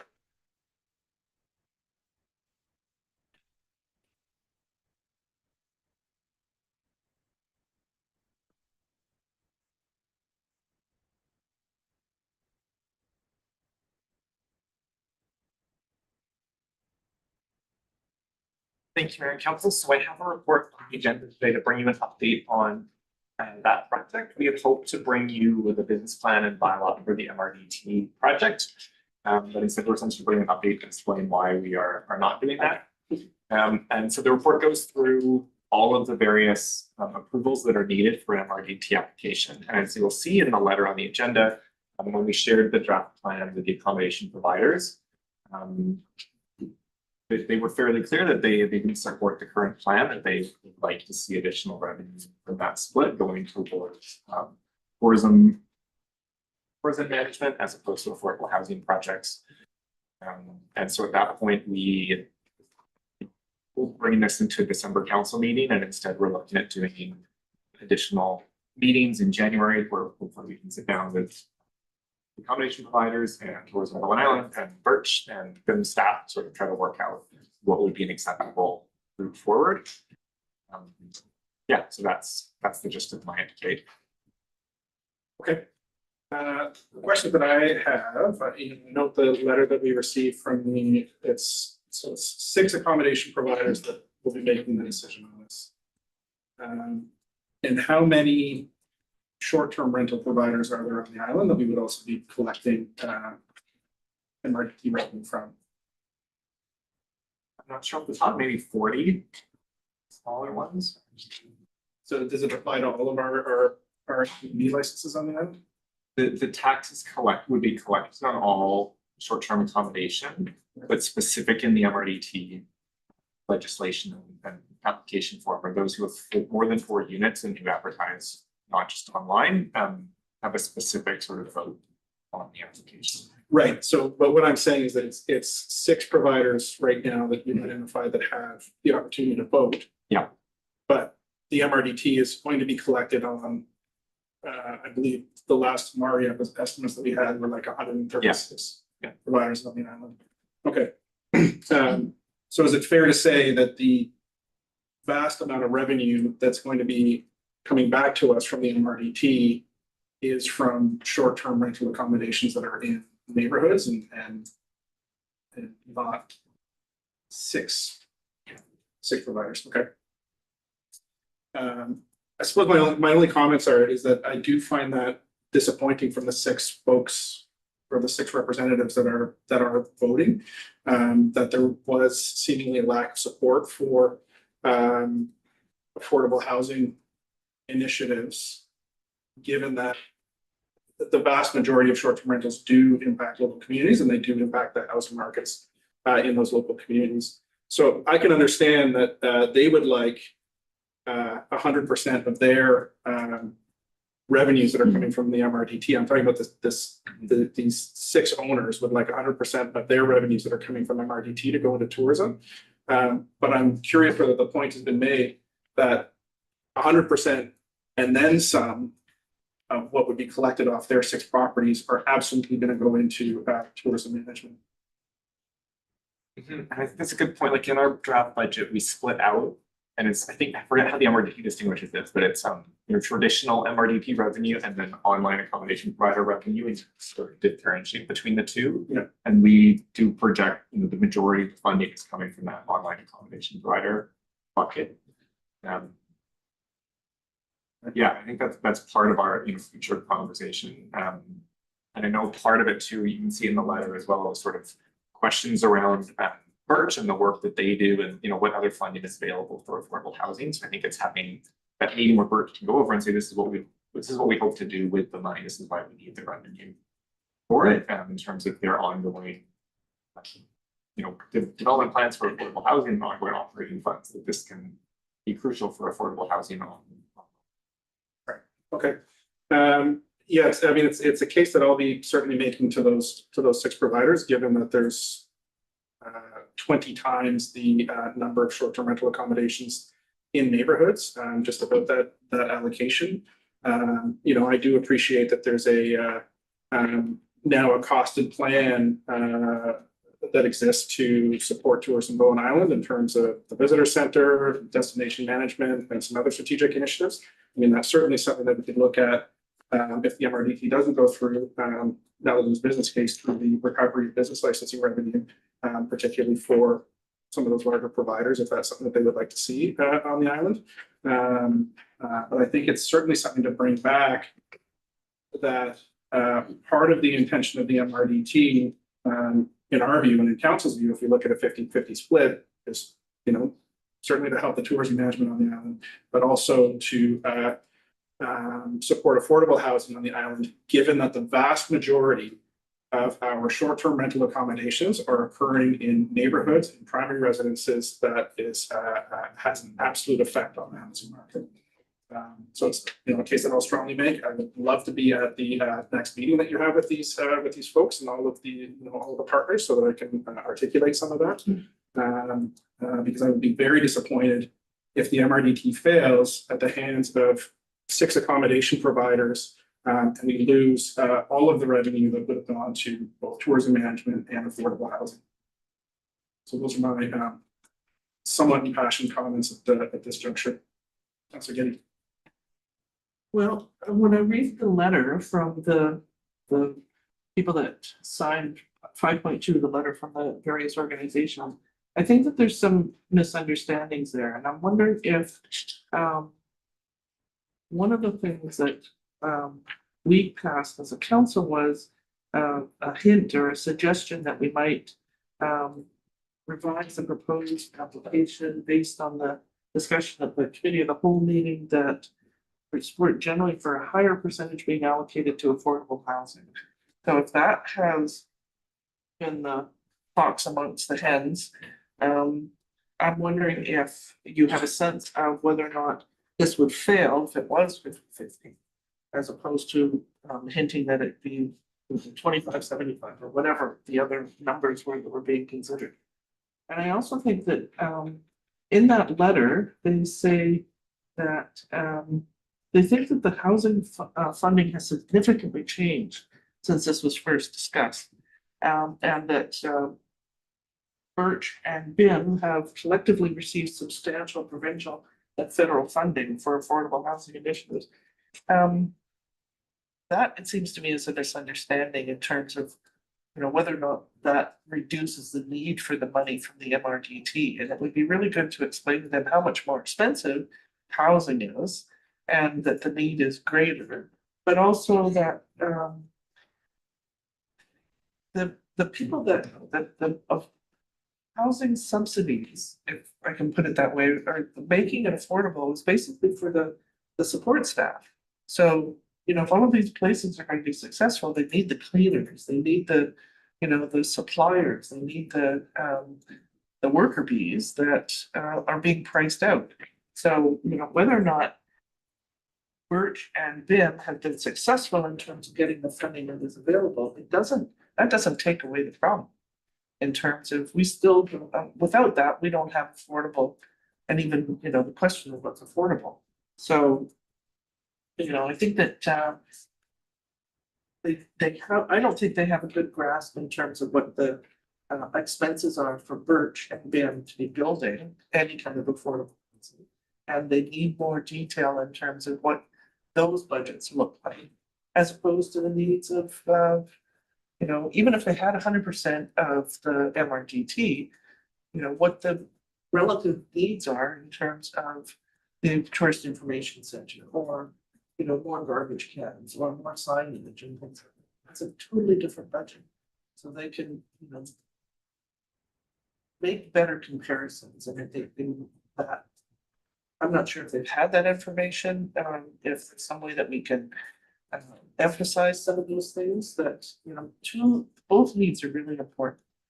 And, you know, if, yes, we may have said that we would prefer to have a little bit more into affordable housing just because that budget is wildly more expensive, but you know, I think that if these more than 4 units kill this, then yeah, it is losing sight of any amount of money that we can, you know, try and get from some of the tourists that are making such an impact. So, over to staff and then Councillor Rick. Just to clarify, Councillor Rick, the plan presented to the 6 was based on a 50-50 split. So I know, yeah, the council feedback from that summer session was, you know, more funding for affordable housing, and then it was further in discussions with Tourism Bowen Island and also accommodation providers who through the summer had said they would be supportive of a plan that had, you know, more money going towards housing. So we stayed essentially in draft the plan based on 50. But I agree in terms of, you know, more information provided in terms of Birch and like the need for housing and the funding for housing and the outcomes of it. I think would be. That's okay. Okay. I just piggybacking on Councillor Getty's comments, in their letter, it seems like they think really what the MRDT is meant for is tourism, and housing is just sort of this, you know, well, wouldn't that be nice, but no, really it's about this, but that's not what the legislation says. It's basically, it says each of these is good. So to me, the 50-50 sounds, and you know, clearly they got annoyed when they thought it might be 40-60 the wrong way for them. But especially if you're able to advocate at that meeting and just make it clear that, you know, 50-50 is a good deal for everybody. And that's probably the best way to go. And you made a good point. It would be a real shame to miss this because, like, to miss it altogether because those housing providers were grumpy. Yes. Sorry, those tourism providers.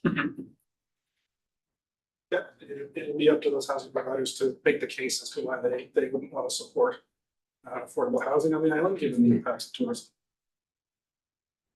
Councillor Morse. Oh, I'm just trying to figure out, how many licensed bed and breakfasts or short-term residential accommodation have we got on the island? 130 seems like an awful lot. We have that.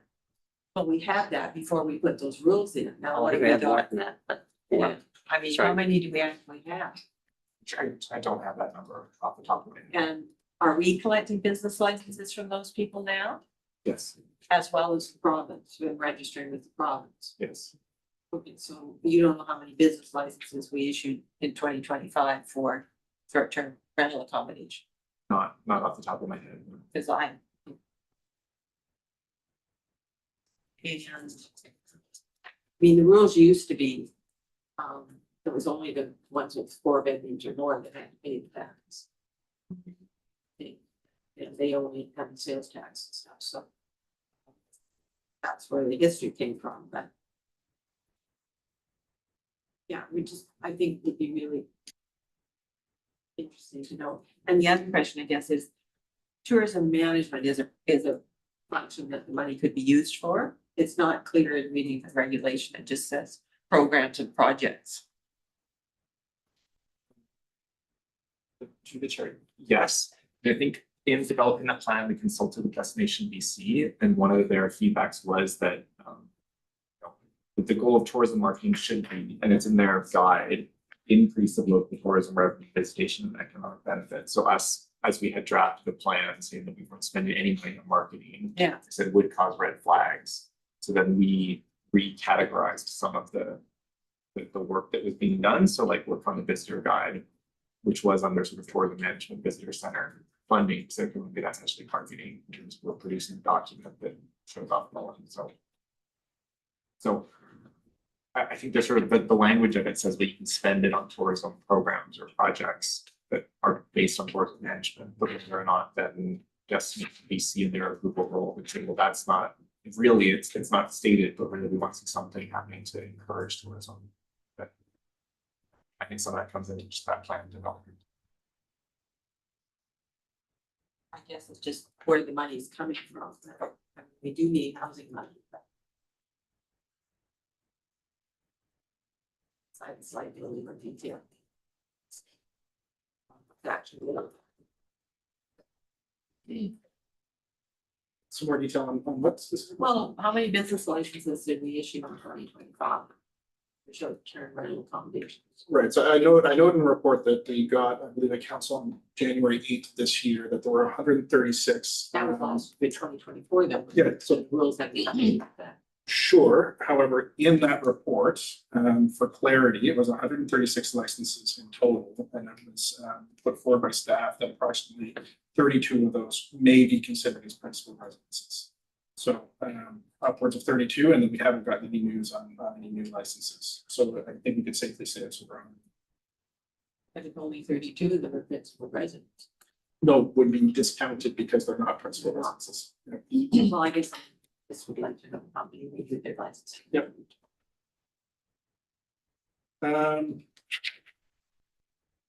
Okay, so next steps is, so the next steps, I note that we need to have an application in by March 1st of this year. So the current recommendation is that there isn't a bylaw being drafted, or we haven't come back with the bylaw to be drafted. I'm assuming this is an anticipation of figuring out what 6 short-term rental providers on the island are going to want in this process. I'm just concerned about the time. Obviously, we'd like to get this in by March 1st. Yeah, so I mean, I think the timeline is meeting and then seeing from there, you know, is it something where we are just revising the business plan that we have ready and coming to council with the bylaw in February, or is it a little bit longer and more discussions needed? The tax is able to be sort of, it's 9 months from when we apply. It doesn't have to start January 1st of the year. I've been working toward that target as like a nice endpoint, but you know, if it turns out, okay, well, we're a month delayed, it could be that it starts February 1st. It's not that it's another year if we miss the March 1st deadline. So there is potential that it gets pushed a bit. But it doesn't have to get pushed a year. Okay. Yeah, I'm not sure, personally, I would be more interested in seeing the bylaw being drafted and move forward, and should it fail, then leaving it up to just to tell the community why it didn't go through. But I'm also open to waiting. I'm just not sure why we wouldn't draft the bylaw and move forward. Yeah, just to be clear, the bylaws drafted, it's just not before council at this point. Well, the bylaws drafted is just not coming before council. Yeah, I know my report still has, which was reworked, still has the bylaw number at the bottom. Okay. Okay, so we'll anticipate that coming forward in the year then.